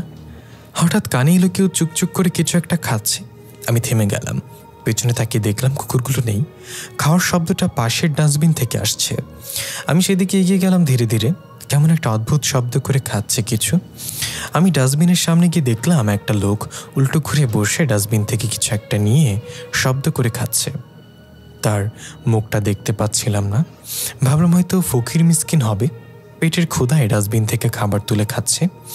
সাহায্য করার উদ্দেশ্যে তাকে ডাক দিলাম, এই যে ভাই, এগুলো কি খাচ্ছেন আপনি? আমার সাথে আসেন, হোটেলে গিয়ে ভালো খাবার কিনে দিই। লোকটা খাওয়া বন্ধ করে ধীরে ধীরে আমার দিকে তাকালো। আমি প্রচণ্ড ভয়ে পিছিয়ে গেলাম। তার সারা মুখে রক্ত লেগে আছে। খেয়াল করলাম সে যা খাচ্ছিল সেটা একটা মৃত কুকুর। লোকটা রক্তমাখা মুখে আমার দিকে হাসি দিয়ে বলল, তাজা মাংসের স্বাদই অন্যরকম, নে খেয়ে দেখ, দেখ একবার বলছি, খেয়ে দেখ। এই বলে হাতে এক টুকরো মাংস নিয়ে আমার দিকে এগিয়ে আসতে লাগলো। আমি সেখান থেকে দৌড় দিতে গিয়ে পিছলে পড়ে গেলাম। লোকটা ভয়ঙ্করভাবে হাসতে হাসতে আমার দিকে আসছে। আমি ভয়ে চোখ বন্ধ করে ফেললাম। হঠাৎ মনে হলো সব স্বাভাবিক, আশেপাশে কোনো শব্দ পাচ্ছি না। আমি ধীরে ধীরে চোখ মিলে তাকাতে দেখলাম লোকটা বিভৎস চেহারাটা একদম আমার মুখের সামনে। আমি চিৎকার দিয়ে তাকে জোরে একটা ধাক্কা দিয়ে ফেলে দিলাম। কোনো মতে উঠে সেখান থেকে শরীরের পুরো শক্তি দিয়ে এক দৌড়ে অনেকটা দূরে চলে আসলাম। মুস্কানদের বাড়ির কাছাকাছি এসে দৌড়ের মাঝেই পেছনে তাকিয়ে দেখলাম সে আমার পিছু নিয়েছে কিনা। দেখলাম কেউ আসছে না। তখনই সামনে কারোর সাথে ধাক্কা লেগে পড়ে গেলাম। তাকে দেখলাম সজীব দাঁড়িয়ে আছে। আমি অবাক হয়ে বললাম, কিরে তুই কই ছিলি?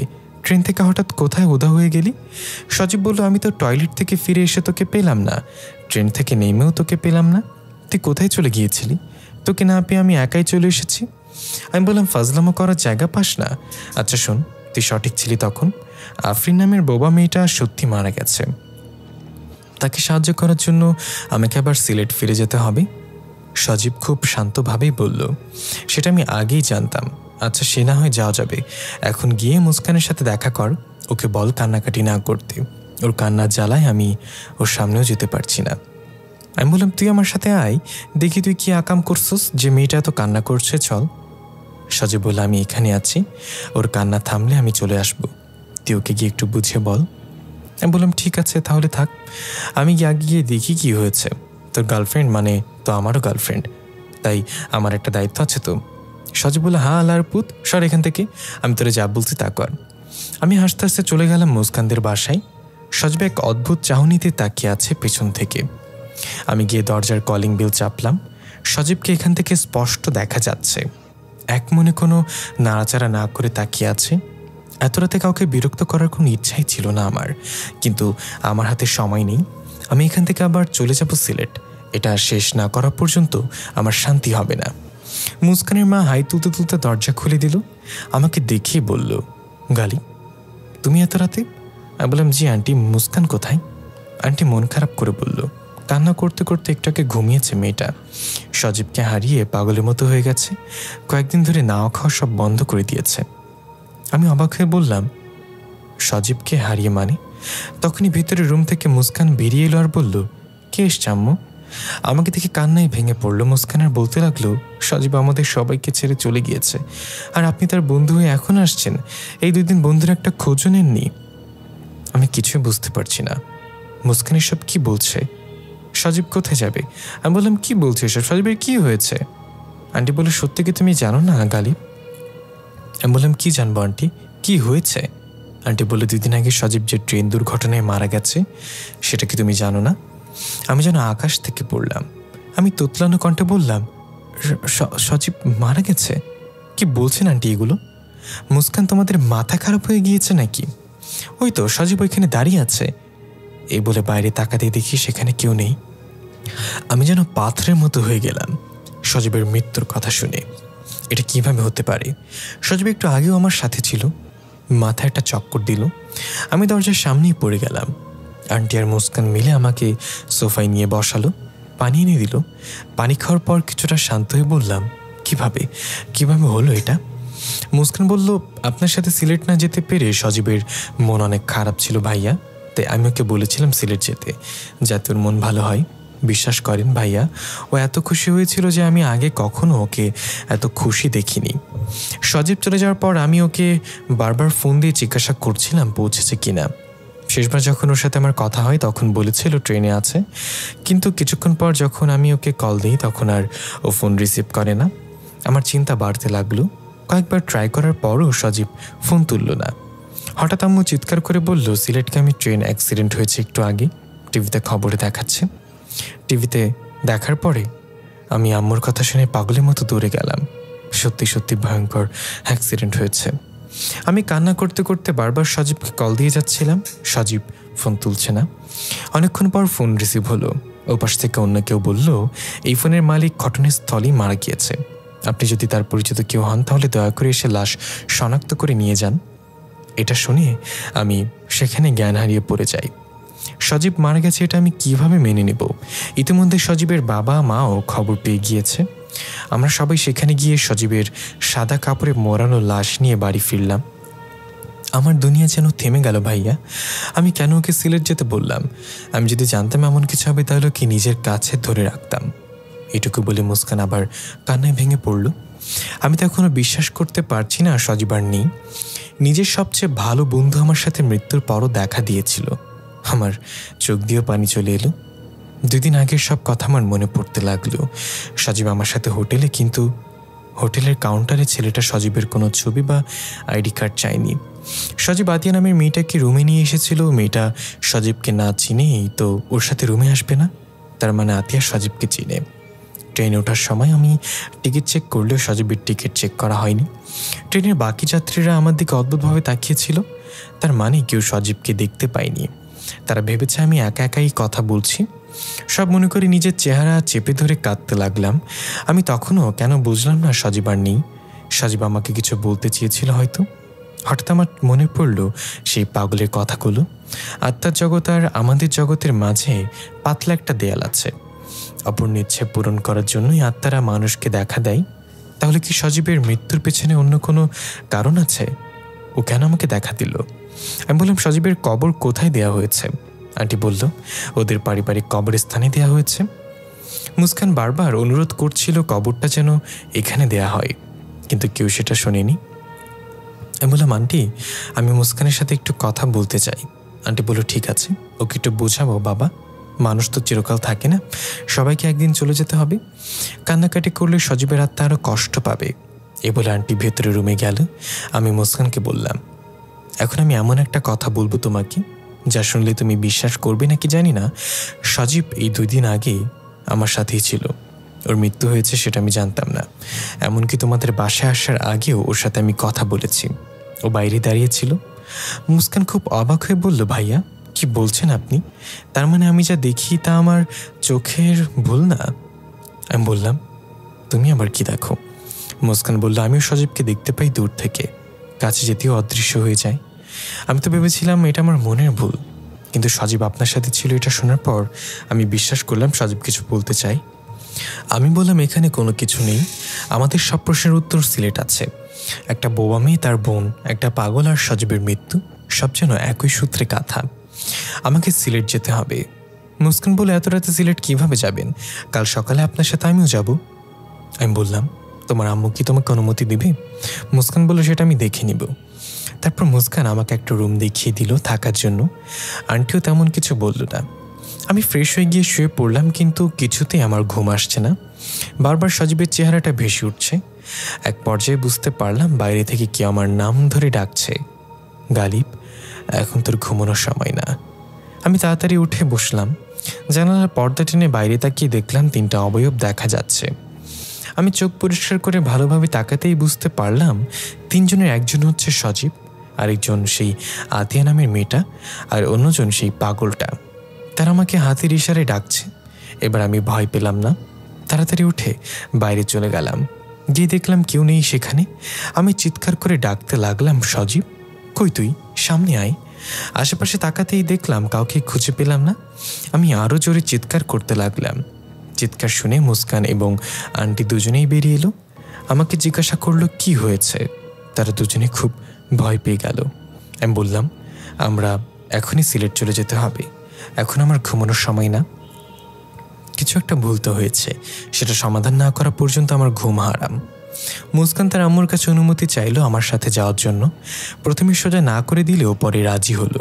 আন্টি জানে আমি অনেক ভালো ছেলে, আমাকে নিজের ছেলের মতো দেখে। আর মুস্কান আমার বোন, তাই নিজেদের গাড়ির চাবি এনে দিলেই দিল আমাকে, আর বলল আমার মেয়েকে সই সালামতে ফিরিয়ে আনবে বাবা। আমি আন্টিকে কথা দিলাম, বন্ধুকে হারিয়েছি, বন্ধুর রেখে যাওয়ার ওর সবচেয়ে স্পেশাল মানুষটার কোনো ক্ষতি হতে দেব না আমি, চিন্তা করবেন না। মুস্কান আর আমি গাড়ি নিয়ে রওনা হয়ে গেলাম সিলেটের উদ্দেশ্যে। রাত তখন প্রায় 4টা বাজে। মুস্কান গাড়ির পেছনের সিটে বসেছে, আমি ড্রাইভ করছি। মাথায় তখন একটাই চিন্তা, সজীবের সাথে কি হয়েছে, সজীব আতিয়াকে কিভাবে চেনে। হঠাৎ দেখলাম একটু সামনে একটা লোক গাড়ি থামানোর জন্য ইশারা করছে। আমি গাড়ি না থামিয়ে স্পিড আরও বাড়িয়ে তাকে কাটিয়ে চলে গেলাম। মুস্কান বলল, লোকটা হয়তো কোনো বিপদে পড়েছে ভাইয়া, গাড়ি থামিয়ে তাকে জিজ্ঞাসা করা উচিত ছিল। আমি বললাম, একটু পরেই বুঝতে পারবে কেন গাড়ি থামাইনি। গাড়ি দ্রুত গতিতে ছুটে চলছে। একটু পর আবার সে একই লোক গাড়ি থামানোর জন্য ইশারা দিচ্ছে। এবারও আমি তাকে কাটিয়ে দ্রুত চলে গেলাম। মুস্কান অবাক হয়ে বলল, এটা কিভাবে সম্ভব ভাইয়া? আমি বললাম, এটা সেই লোক যাকে আমি ডাস্টবিনে মৃত কুকুরকে খাবলে খুবলে খেতে দেখেছিলাম, তাই তাকে দেখেই আমি বুঝে গিয়েছিলাম। হঠাৎ মুস্কান চিৎকার করে বলে উঠল, ভাইয়ের সামনে। আমি কিছু বুঝে ওঠার আগেই সাদা কাপড় পরা কাউকে রাস্তার মাঝখানে দাঁড়িয়ে থাকতে দেখলাম। গাড়ির গতি বেশি থাকার কারণে ব্রেক করার আগেই তার উপর গাড়ি উঠিয়ে দিলাম। রাস্তার এক সাইডে কোনো রকম গাড়ি থামিয়ে তাড়াতাড়ি নেমে দেখলাম সে রাস্তার মাঝখানে উপর হয়ে পড়ে আছে। মুস্কান বলল, ভাইয়া আমার ভয় করছে, সে মারা যায়নি তো আবার? তাহলে আমরা মামলা খেয়ে যাব। আমি মুস্কানকে অভয় দিয়ে তার দিকে এগিয়ে গেলাম। তার মুখটা দেখা যাচ্ছে না, কিন্তু এটা বুঝতে পারছি সে একটা মেয়ে। আমি গিয়ে ধীরে ধীরে তাকে উল্টে দিলাম এবং আমি শকড হয়ে গেলাম। আরে এটা তো সেই আতিয়া নামের মেয়েটা। এই মেয়ে এখানে আসলো কিভাবে? মুস্কানকে বললাম, এই মেয়ের নাম আতিয়া, আর সজীবের মৃত্যুর সাথে এই মেয়ের কোনো না কোনো কানেকশন অবশ্যই আছে। আতিয়ার জ্ঞান ছিল না, তাকে নিয়ে গাড়িতে উঠিয়ে বসিয়ে দিলাম। মুস্কান পানি ছিটিয়ে তার জ্ঞান ফেরানোর চেষ্টা করছে। আমি ভাবছি এই মেয়ে এখানে আসলো কিভাবে, কি হচ্ছে কিছুই বুঝতে পারছি না। আমি গাড়িতে উঠে বসতে যাব, তখনই খেয়াল করলাম পাশে এই ঝোপের মাঝে কিছু নড়াচড়ার শব্দ হলো। আমি সেদিকে এগিয়ে গেলাম। ধীরে ধীরে ঝোপের লতা পাতা সরিয়ে দেখার চেষ্টা করলাম এখানে কি আছে। তখন পেছন থেকে কেউ আমার কাঁধে হাত রেখে বলল, কি খোঁজোস গালিব? আমি চমকে গিয়ে পেছনে তাকিয়ে দেখি সজীব দাঁড়িয়ে আছে। আমি আবেগে নিজেকে ধরে রাখতে পারলাম না। ওর ঠান্ডা বরফের মতো শরীরটা জড়িয়ে ধরলাম আর বলতে লাগলাম, তুই আমাকে কেন জানাসনি এই কথা আগে? সজীব বলল, জানালে তুই ভয় পেতি, তখন আর আমাকে এইভাবে জড়িয়ে ধরতি না। আমি ওকে ছেড়ে বললাম, কি হয়েছে তোর সাথে? এটা শুধু একটা অ্যাক্সিডেন্ট ছিল নাকি অন্য কিছু এর পেছনে আছে? আমাকে বল তুই। সজীব বলল, সেটা তো ভুলেই গিয়েছি আমি, যেমনটা আফরিন ভুলে গেছো কিভাবে মারা গিয়েছিল। তোকে খুঁজে বের করতে হবে গালিব। মৃত্যুর পর দুনিয়াতে থাকা খুব কষ্ট হয় রে। প্রিয় মানুষগুলোর আহাজারি আর কান্না দেখলে নিজেকে আর ধরে রাখতে পারি না। আমাদের মুক্ত কর তুই। আমি বললাম, কীভাবে শুরু করব, কোথা থেকে শুরু করব কিছুই বুঝতে পারছি না। সজীব বলল, চা বাগানের কোনো এক স্থানে আফরিনের দেহটা পুঁতে রাখা হয়েছে, সেটা খুঁজে বের কর, তাহলে অনেক কিছুর উত্তরই খুঁজে পাবি। আর হাতের আংটিটা কখনো হারাস না, এটা তোকে রক্ষা করবে সব কিছু থেকে। আমি বললাম, ঠিক আছে তাহলে তাই করব। মুস্কানের সাথে দেখা করবি না? মেয়েটা তোর জন্য পাগলের মতো হয়ে গেছে। সজীব হালকা এসে বলল, মায়া জিনিসটা খুব অদ্ভুত তাই না? ভালো সবাইকে বাসা যায়, কিন্তু মায়া সবার প্রতি জন্মায় না। আমি আর মায়া বাড়াতে চাই না। এখন আমার জগৎ আর মুস্কানের জগৎ সম্পূর্ণ আলাদা। তুই ওকে দেখে রাখিস, খেয়াল রাখিস। আমি বললাম, ঠিক আছে, আমি এটা শেষ না করে ঘরে ফিরবো না, তোকে কথা দিলাম। আমি খুঁজে বের করবো তোর মৃত্যুর রহস্য। এখন তাহলে যাওয়া যাক। সজীব বলল, তাহলে সিলেট দেখা হচ্ছে। আমি তোদের সাথে সবসময় ছায়া হয়ে থাকবো। আর আতিয়াকে আমি এখানে নিয়ে এসেছি, মেয়েটা দেখে খেয়াল রাখিস। ওর বোনের মৃত্যুর রহস্য কেউ ঘিরে রেখেছে। এই বলে সজীব আস্তে আস্তে হেঁটে চলে গেল। একটু দূরে গিয়ে হাওয়ায় মিলে গেল। আমি তাড়াতাড়ি গাড়িতে ফিরে আসলাম। দেখলাম এখনও আতিয়ার জ্ঞান ফিরেনি। মুস্কান মনমরা হয়ে বলল, সজীব এসেছিল না ভাইয়া, তাই না? আমি কি বলবো ভেবে পাচ্ছি না। আমতা আমতা করে বললাম, হ্যাঁ, সজীব তোমাকে কাঁদতে বারণ করেছে। তুমি কাঁদলে ওর অনেক কষ্ট হয়, এই জন্যই তোমার সামনে আসে না। মুস্কান চোখের পানি মুছে বলল, আমি আর কাঁদবো না ভাইয়া, ওকে বলবেন শেষবারের জন্য যেন আমার সাথে একটু কথা বলে। আমি কিছু বললাম না, চুপচাপ গাড়ি চালাতে লাগলাম। সিলেট পৌঁছাতে পৌঁছাতে সকাল 9টা বেজে গেল। পথে আতিয়ার জ্ঞান ফিরেছে। ওটা অনেক অবাক হয়েছিল যখন শুনেছে সজীবও মারা গিয়েছে। সেও এটা বিশ্বাস করতে পারছিল না, কারণ সজীব আমাদের সামনে এমনভাবে ছিল যে বুঝতেই পারিনি ও মারা গেছে। স্বপ্নে পাগলটা আমাকে চা বাগানে একটা কবরের মতো কিছু একটা দেখিয়েছিল, যেখানে একটা মাথার খুলি আর হাড় ছিল। তার মানে আফরিনকে সেখানেই পুঁতে রাখা হয়েছিল। কিন্তু সিলেটে তো কোনো চা বাগান অনেকগুলো, আমি সেটা কোথায় খুঁজবো? সবকিছু আমার সাথে মাঝার থেকে শুরু হয়েছিল, তাই এটা মাঝারের আশেপাশে কোনো চা বাগান হবে। আমার জানা মতে সিলেট ক্রিকেট স্টেডিয়ামের সাথে অনেক বড় একটা চা বাগান আছে। আমার মন বলছে সেখানে গেলেই কিছু না কিছু পাবো। তাই গাড়ি নিয়ে চলে গেলাম সোজা ক্রিকেট স্টেডিয়ামের কাছে। গাড়ি থেকে নেমে চা বাগানে প্রবেশ করলাম তিনজন একসাথে। আতি এবং মুস্কানকে বলে দিলাম মাটির কোনো স্তূপ দেখলে যেন আমাকে জানায়।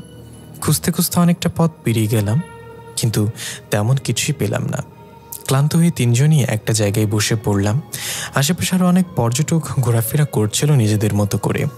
হঠাৎ আমার আঙ্গুলে থাকা আংটিটা গরম হতে শুরু করলো। আমি সেটা খুলতে চাইলেও খুলতে পারছি না, মনে হচ্ছে আঙ্গুলের সাথে একদম আঁকড়ে ধরে আছে। আতি প্রথম আংটিটার দিকে খেয়াল করে বলল, এটা তো আমার বোন আফরিনের আংটি, আপনার কাছে এলো কীভাবে? আমি আংটিটা খুলে আতিয়ার হাতে দিয়ে বললাম, এটা তো সেই পাগলটা আমাকে দিয়েছিল। সে বলেছিল এটা নিয়ে আমি যেন সোজা বাড়িতে চলে যাই, কিন্তু আমি তার কথা শুনিনি। হয়তো তার কথা শুনলে আজকে এই পরিস্থিতিতে পড়তে হতো না আমাকে। মুস্কান আংটিটা দেখে অবাক হয়ে বলল, এরকম একটা আংটি আমি সজীবের হাতেও দেখেছিলাম সিলেট যাওয়ার 2 দিন আগে।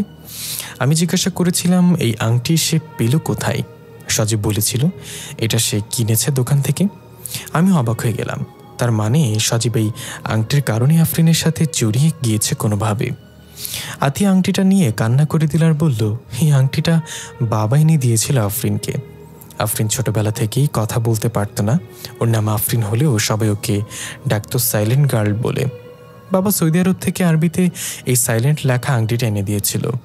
আফরিন এটা পেয়ে অনেক খুশি হয়েছিল, কিন্তু কিভাবে কি হয়ে গেল জানি না। আমি বললাম, শেষ কবে দেখেছিলেন আফরিনকে? ও নিখোঁজ হওয়ার আগে এমন কিছু কি লক্ষ্য করেছিলেন যেটা আপনার সন্দেহ হয়? আতে একটু ভেবে বলা শুরু করলো, 1 মাস আগে আম্মু কোনো একটা বিষয় নিয়ে আফরিনকে বকাঝকা করেছিল। ও ছিল প্রচণ্ড অভিমানী একটা মেয়ে। কেউ ওর ওপর একটু রাগ দেখালে খাওয়া দাওয়া বন্ধ করে রুমের দরজা আটকিয়ে বসে থাকতো আর প্রতিদিন আয়নার সামনে দাঁড়িয়ে মুখ থেকে কথা বের করার চেষ্টা করত। আমি ওকে সবসময় উৎসাহ দিতাম যে একদিন না একদিন ও কথা বলতে পারবে। সেদিন আম্মু বকাঝকা করার পর প্রচণ্ড অভিমান নিয়ে বাসা থেকে বের হয়ে যায়। আমি তখন কলেজে ছিলাম। কলেজ থেকে এসে আফরিনের কথা জিজ্ঞাসা করলে আম্মু বলল, আছে হয়তো কোথাও, চলে আসবে। আমি আমার উপর রাগ দেখিয়ে বাসা থেকে বের হয়ে গেলাম তাড়াতাড়ি ওকে খোঁজার জন্য। আম্মু জানে ও একটুতেই রেগে যায়। ও নিজের মনের কথাগুলো কারোর সাথে প্রকাশ করতে পারে না। ওর সাথে কিসের রাগ দেখানো? আম্মুর উপর খুব রাগ উঠছে আমার। সব জায়গায় খোঁজ নিলাম, কিন্তু আফরিনকে কোথাও পেলাম না। এদিকে সন্ধ্যা গড়িয়ে রাত হয়ে আসছে। আফরিন এখনও বাসায় ফিরিনি দেখে আম্মু বেরিয়ে পড়লো খোঁজার জন্য। কোথাও পেলাম না ওকে। চিন্তা আমার বুক ফেটে কান্না আসছিল। আম্মুরও কান্না করছিল। মেয়েটা গেল কোথায়? রাত 9টার দিকে আমরা বাসায় ফিরে এলাম আফরিনকে না নিয়েই। বাবা তো বাসায় এসে আম্মুর ওপর চিৎকার চেঁচামেচি শুরু করে দিয়েছে ওকে বকাঝকা করার জন্য।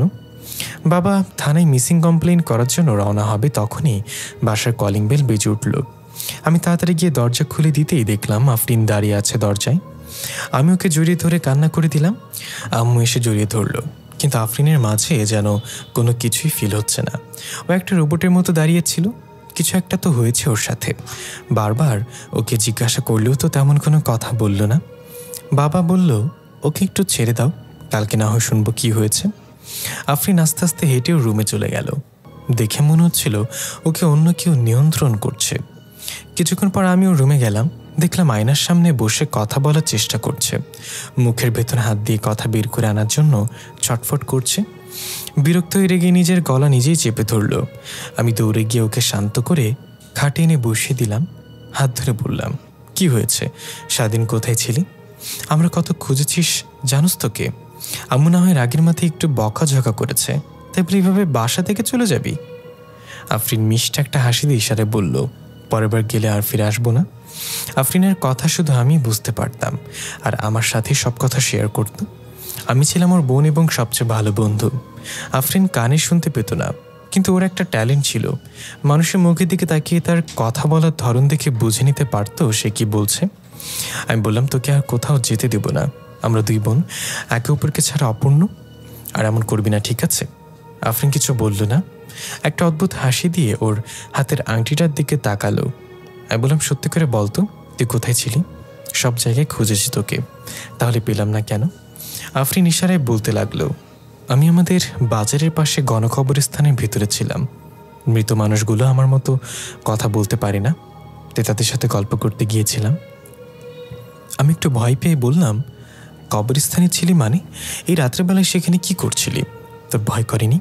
সেখানে অনেক খারাপ কিছু হতে পারতো তোর সাথে। আফরিন বলল, মৃত মানুষদের ভয় না পেয়ে জীবিত মানুষদের ভয় পাওয়া উচিত। এখন যা তো আপু, আমি ঘুমাবো। আমি আর কিছু না বলে আফরিনের বিছানায় বালিশ ঠিক করে মশারি টাঙিয়ে দিয়ে বললাম, গুড নাইট সাইলেন্ট গার্ল। আফরিনও হেসে হাতের সাহায্যে হার্ট সিম্বল বানিয়ে আমাকে গুড নাইট বলল। আমার অভ্যাস, আমি রাতে একবার হলেও ওয়াশরুমে যাওয়ার জন্য উঠব। সেদিনও এর ব্যতিক্রম হলো না। আমি মধ্যরাতে ওয়াশরুমে যাওয়ার জন্য উঠলাম। ওয়াশরুমে যেতে হলে আফরিনের রুম পার হয়ে যেতে হয়। ঘুম ঘুম চোখে হেলে দুলে যখন যাচ্ছিলাম তখন খেয়াল করলাম আফরিনের রুম থেকে ফিসফিস করে কথা বলার শব্দ আসছে আর একটা চাপা কান্নার আওয়াজ। সাথে সাথে আমার ঘুমের লাই চলে গেল। আমি দরজায় কান পেতে শুনলাম আফরিনের কণ্ঠ। ও কথা বলছে কারোর সাথে, আর কেউ কান্না করছে। আমি যেমন ভয় পেলাম তার চেয়ে বেশি অবাক হলাম। আফরিনের রুমের দরজা সবসময় খোলা রেখেই ঘুমাতো। আমি দরজা হালকা ধাক্কা দিয়ে উঁকি মেরে দেখার চেষ্টা করলাম সত্যি কেমন কিছু হচ্ছে নাকি এটা আমার মনের ভুল। আমি দেখলাম আফরিন তো ঘুমাচ্ছে, আর কেউ নেই সেখানে। তাহলে এতক্ষণ কি শুনলাম আমি? মনের ভুল ভেবে দরজা টান দিয়ে বন্ধ করতে যাব, তখনই চোখ পড়ল একটা কালো আবয়ব মশারির ভেতর থেকে লাফিয়ে পড়ে খুব দ্রুত জানলা দিয়ে বের হয়ে গেল। আমি ভয় পেয়ে চিৎকার করতে যাব, তার আগেই বিদ্যুৎ গতিতে আফরিন উঠে এসে আমার মুখ চেপে ধরে বলল, সাইলেন্ট। এই পর্যন্ত বলে আতিয়া থেমে গেল। আমি আর মুস্কান চুপচাপ সব কিছু শুনছি। মুস্কান বলল, তারপর কি হলো? আফরিন কথা বলতে পারলো কিভাবে? আতিয়া বলল, আফরিনের মুখে কথা শুনতে পেয়ে ওই দিন আমি জীবনের সবচেয়ে বড় ছটকাটা খেয়েছিলাম, কিন্তু পরক্ষণে আমার ভুল ভেঙে গেল। কথাটা আফরিন বলেনি, বলেছে আফরিনের পেছনে লুকিয়ে থাকা সেই কালো অবয়বটা। সেটা আফরিনের পেছন থেকে উকি মেরে ভয়ঙ্কর একটা হাসি দিয়ে বলল, কি খবর সাইলেন্ট গার্ল? আমি আর সহ্য করতে পারলাম না, সেখানেই জ্ঞান হারিয়ে পড়ে গেলাম। যখন আমার জ্ঞান ফিরল আমি তখনও আফরিনের রুমের দরজার সামনে পড়েছিলাম। মানে রাত তখনও কাটেনি, চারিদিকে অন্ধকার। আমি কোনো রকমে উঠে ঘরের সব লাইট জ্বালিয়ে দিলাম। দেখলাম আফরিন কোথাও নেই। আমি তাড়াতাড়ি গিয়ে বাবা মাকে ডেকে তুললাম, তারাও আসলো। সব কিছু শুনে তারা আমার কথা বিশ্বাস করেনি। তারা ভেবেছে আমি ঘুমের ঘরে এসব দেখেছি। আমি তাদেরকে বোঝানোর অনেক চেষ্টা করেছি, কিন্তু তারা আমার কথা বিশ্বাস করেনি। সেদিনই যে রুম থেকে আফরিন নিখোঁজ হয়ে যায় আর খুঁজে পাওয়া যায়নি। তারপর আমার ফোনে সেই মেসেজটা আসলো, silent girl crying in the garden. আমি চলে এলাম সিলেট আমার বোনের খোঁজে, কিন্তু কখনো ভাবিনি আমার বোনটা মারা গেছে। এই বলে আতিয়া ফুপিয়ে কেঁদে উঠল। মুস্কান আতিয়াকে সান্ত্বনা দিতে লাগলো। আমি হেঁটে হেঁটে একটু দূরে গেলাম চিন্তা করতে করতে। আফরিন সেদিন রাতে কবরস্থানে গিয়েছিল, তার মানে সেখান থেকে আফরিন একা ফেরেনি বাসায়, সাথে কোনো খারাপ কিছু নিয়ে গিয়েছিল। কিন্তু সজীবের কাছে আফরিনের আংটি কিভাবে পৌঁছালো এসব মিলাতে পারছি না। হঠাৎ আমার চোখ গেল চা বাগানের সাথেই রাবার গাছের বাগানের দিকে। একটা জায়গায় মাটির স্তূপ দেখা যাচ্ছে। আমি আতিয়া আর মুস্কানকে নিয়ে সেখানে গেলাম। হ্যাঁ, এটা একটা মাটির স্তূপ। মনে হচ্ছে এখানে কিছু লুকানোর চেষ্টা করা হয়েছিল। আমি বললাম, এই মাটি সরাতে হবে। মাটি অনেক আলগা হয়ে আছে, হাত দিয়ে সরিয়ে ফেলা যাবে। তিনজন মিলে মাটিগুলো সরাতে লাগলাম। একটু পরপরই কিছু হাড়গোড় বেরিয়ে এলো সেখান থেকে, সবগুলো আলাদা আলাদা। যদি এটা আফরিনের কঙ্কাল হয়ে থাকে তাহলে যে তাকে মেরেছে সে আফরিনের দেহটাকে অনেকগুলো টুকরো করেছিল। কিন্তু আতিয়ার ভাষ্য মতে আফরিন নিখোঁজ হয়েছে 1 মাস আগে। মাত্র 1 মাসে একটা মৃতদেহ কঙ্কালে পরিণত হয় কিভাবে? এটা তো সম্ভাবনা না। আর একটু খুঁড়তেই একটা জামার টুকরো পেলাম, তার সাথে একটা ঘড়ি গিট্টু দেয়া। মুস্কান বলে উঠল, এটা সজীবের ঘড়ি ভাইয়া। গত বছর ওর জন্মদিনে আমি নিজে ওকে এই ঘড়ি গিফট করেছিলাম। আতিয়া বলল, এই জামার টুকরোটা আফরিনের, যেদিন ও নিখোঁজ হয়েছিল সেদিন এই জামাটাই পরেছিল। এই বলে জামার টুকরোটা বুকে নিয়ে কান্না করতে লাগলো। আর মুস্কান ঘড়িটায় হাত বুলিয়ে বুলিয়ে বলাতে লাগলো, কি হয়েছে সজীবের সাথে? আমি তো ভেবেছিলাম সজীব ট্রেন দুর্ঘটনায় মারা গেছে, কিন্তু এই মৃত্যুর রহস্য কি ভাইয়া? আফরিনের সাথে সজীবের কি কানেকশন থাকতে পারে? আমি বললাম, আতিয়া, আপনি কি জানেন আফরিন কাউকে পছন্দ করতো বা আফরিনের সাথে কোনো ছেলের সম্পর্ক ছিল এমন কিছু? আতিয়া এবার একটু আমতামতো করে বলল, না মানে তেমন কিছু আমি জানতাম না। আফরিন আমার সাথে সব কিছু শেয়ার করত, এমন কিছু হলে আমি অবশ্যই জানতাম। আমি স্পষ্ট দেখতে পাচ্ছিলাম আতিয়ার মুখ এক কথা বলছে আর তার চোখ আরেক কথা বলছে, মানে আতিয়া মিথ্যা বলছে। আমি বললাম, আপনি কি কিছু লুকানোর চেষ্টা করছেন? তখন আতিয়া একদম চুপ হয়ে গেল। আতিয়া নিচের দিকে মাথা দিয়ে দাঁড়িয়ে রইল। আমি আবার জিজ্ঞাসা করলাম, আপনি কি কিছু লুকানোর চেষ্টা করছেন? তখনও কোনো কথা বলছে না। আমি আতিয়াকে হালকা ধাক্কা দিলাম। আতিয়া চমকে গেল, হাতের ইশারায় বলল, সমস্যা কি? আমি আর মুস্কান যেন শকড হয়ে গেলাম। আতিয়ার মাঝে আফরিন চলে এলো নাকি? আমি কাঁপা কাঁপা গলায় বললাম, আতিয়া? সে মাথা নেড়ে বলল, না। আমি বললাম, আফরিন? সে বলল, হ্যাঁ আমি আফরিন। আমি অবাক হয়ে বললাম, আমাদের ভুল বুঝবে না, আমরা তোমার উপকার করার চেষ্টা করছি। তুমি কিভাবে মারা গেছো যদি একটু বলতে। আফরিন ইশারায় কিছু একটা বলে যাচ্ছে। মুস্কান আর আমি দুজনেই সাইন ল্যাঙ্গুয়েজ জানি না, তাই সব কিছু বুঝতেও পারছি না। তবে এইটুকু বুঝলাম আফরিন নিজেও জানি না সে কিভাবে মারা গেছে। মুস্কান জিজ্ঞাসা করলো, সজীবকে তুমি কিভাবে চেনো? আফরিন বলল, সজীবকে? মুস্কান ঘড়িটা বের করে দেখিয়ে বলল, এই ঘড়ির ছেলেটাকে তুমি কিভাবে চেনো? আফরিন হাত বাড়িয়ে দিল। মুস্কান ঘড়িটা ওর হাতে দিলে সেটা কিছুক্ষণ দেখে বলল, আমি চিনি না এই ছেলেকে। আমাকে যখন মেরে ফেলা হচ্ছিল তখন একটা ছেলে আমাকে বাঁচাতে এসেছিল, হয়তো সেটাই তোমার বলা সজীব ছিল। তার সাথে কী হয়েছে আমি জানি না। আমরা দুজনে অবাক হয়ে গেলাম, সজীব কিভাবে আফরিনকে বাঁচাতে যাবে? আচ্ছা, তোমাদের বাসা কোথায়? আফরিন ইশারায় বোঝানোর চেষ্টা করলো, কিন্তু আমরা কিছুতেই বুঝতে পারি না সেটা। আমি বললাম, আচ্ছা সেটা না হয় আতিয়ার কাছ থেকে জেনে নেব তুমি যাওয়ার পর। এখন বলো, এটা কি তোমার মৃতদেহের কঙ্কাল? আফরিন সেখানে কিছুক্ষণ তাকিয়ে থেকে বলল, না এটা আমার কঙ্কাল না।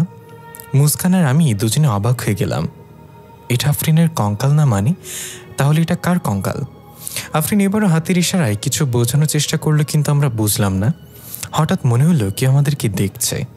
আমি চারিদিকে তাকিয়ে খুঁজতে লাগলাম। একটু দূরে গাছের পেছনে কিছু একটা দেখতে পেলাম। আমি ধীরে ধীরে সেদিকে এগিয়ে যেতেই চাদর মুড়িতে একটা লোক দৌড়ে চলে গেল। আমিও তার পেছন পেছন দৌড় দিলাম তাকে ধরার জন্য। এই দাঁড়ান, কে আপনি? আমাদের ফলো করছেন কেন? দাঁড়ান বলছি। সে দৌড়ের গতি আরও বাড়িয়ে দিল। হঠাৎ দেখলাম আশপাশ থেকে আরও কয়েকজন এইভাবে চাদর মুড়ি দিয়ে বেরিয়ে এসে তার সাথে তাল মিলিয়ে দৌড়াতে লাগলো। আমি এবার একটু ঘাবড়ে গেলাম, এটা কি হচ্ছে? তবু আমি ছেড়ে দেওয়ার পাত্র না। আমি দৌড়ের গতি বাড়িয়ে তাদের মাঝে একজনকে প্রায় ধরে ফেলেছিলাম, কিন্তু তার চাদর ধরে টান দিলাম পেছন থেকে। চাদর আমার হাতে এসে গেল। সে কোনো রকমে পেছনে তাকিয়ে মুখে আঙ্গুল চেপে ইশারায় বলল, সাইলেন্ট, পালিয়ে যাও এখান থেকে। এই বলে আবার দৌড় দিল। আমি থমকে দাঁড়িয়ে গেলাম। এই ভয়ঙ্কর লোকটা এখানে কি করছে? এটা সেই লোকটা যাকে ডাস্টবিনে মৃত কুকুর খেতে দেখেছিলাম। এই লোকটা আসলে কে? কোনো মানুষ নাকি অন্য কিছু? চাদরটার দিকে খেয়াল করে দেখলাম চাদরের চার কোণে আরবিতে সেই শামিতা শব্দটুকু লেখা, যার মানে সাইলেন্ট। কিছুই বুঝতে পারলাম না। এই লোকগুলো কারা ছিল? আমি চাদরটা হাতে নিয়ে ফিরে এলাম মুস্কান আর আফরিনের কাছে, কিন্তু এসে দেখলাম আফরিন স্বাভাবিকভাবেই কথা বলছে। তার মানে আফরিন চলে গেছে। এটা আতিয়া। আতিয়া বলল, লোকটা কে ছিল? আপনি কি তাকে ধরতে পেরেছেন? আমি গোপন করলাম। আমি বললাম, না, ধরতে পারিনি, তবে তার চাদর নিয়ে এসেছে। তার মুখ দেখেছি, কিন্তু তাকে এর আগে কখনো দেখিনি। তাকে লোক বললে ভুল হবে, সে ছিল একটা ছেলে। আতিয়া বলল, সে কি আপনাকে কিছু বলেছে? আমি বললাম, না বলেনি, তবে ইশারায় কিছু বোঝানোর চেষ্টা করেছিল। আমি বুঝতে পারিনি। আতিয়া একটা প্রশান্তির নিঃশ্বাস নিল, তারপর বলল, এখন কি করব আমরা? আমি বললাম, আচ্ছা এই কঙ্কাল যদি আফরিনের না হয় তাহলে এটা কার? তখনই কেউ বলে উঠল, এটা আমার কঙ্কাল। আমরা তিনজনই পেছনে তাকিয়ে দেখলাম সেখানে পাগলাটা দাঁড়িয়ে আছে। মাথা চুলকাতে চুলকাতে এসে কঙ্কালের হাড়গুলো নেড়েচেড়ে দেখে বলল, অবশেষে কেউ আমাকে মুক্ত করলো। আমি বললাম, এটা আপনার কঙ্কাল মানে? কি বলছেন আপনি? পাগলটা উঠে এসে আতিয়ার সামনে গিয়ে তার দিকে কিছুক্ষণ তাকিয়ে থাকলো। তারপর কিছুক্ষণ মুস্কানের দিকে তাকিয়ে আমার সামনে এসে বলল, এই পৃথিবীতে কে মৃত আর কে জীবিত সেটা বোঝা বড় মুশকিল। আমাকে এখানে জীবিত দাফন করা হয়েছিল সেদিন। আমরা তিনজনে খুব ভয় পেয়ে গেলাম। আমি বললাম, কে আপনাকে জীবিত দাফন করেছে আর এটা কেন করেছে? পাগলটার চেহারা পরিবর্তন আসতে শুরু করলো। একদম ফ্যাকাশে একটা রূপ ধারণ করে আতিয়ার সামনে গিয়ে বলল, তোমাদের বাড়ি যেন কোথায়? আতিয়া ভয় কাঁপতে কাঁপতে বলল, সুনামগঞ্জ।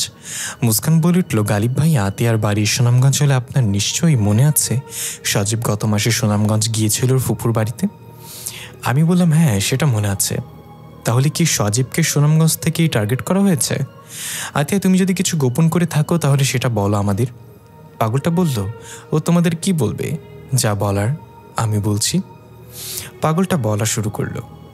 আতিয়া আর আফরিন দুই বোন, তাদের মাঝে সম্পর্কটা অনেক ভালো ছিল, কিন্তু সেটা ছিল একটা নির্দিষ্ট সময় পর্যন্ত। আতিয়া একটা সময় গিয়ে আফরিনের উপর বিরক্ত হতে শুরু করে। আতিয়া পাগলটাকে থামিয়ে দিয়ে চিৎকার করে বলল, আমি কিছু শুনতে চাই না, আপনি চলে যান এখান থেকে, চলে যান। পাগলটা হাসতে হাসতে বলল, আমি চলে যাব, তবে সবাইকে সত্যিটা জানিয়েই যাব। তুমি আর আমাকে আটকাতে পারবে না।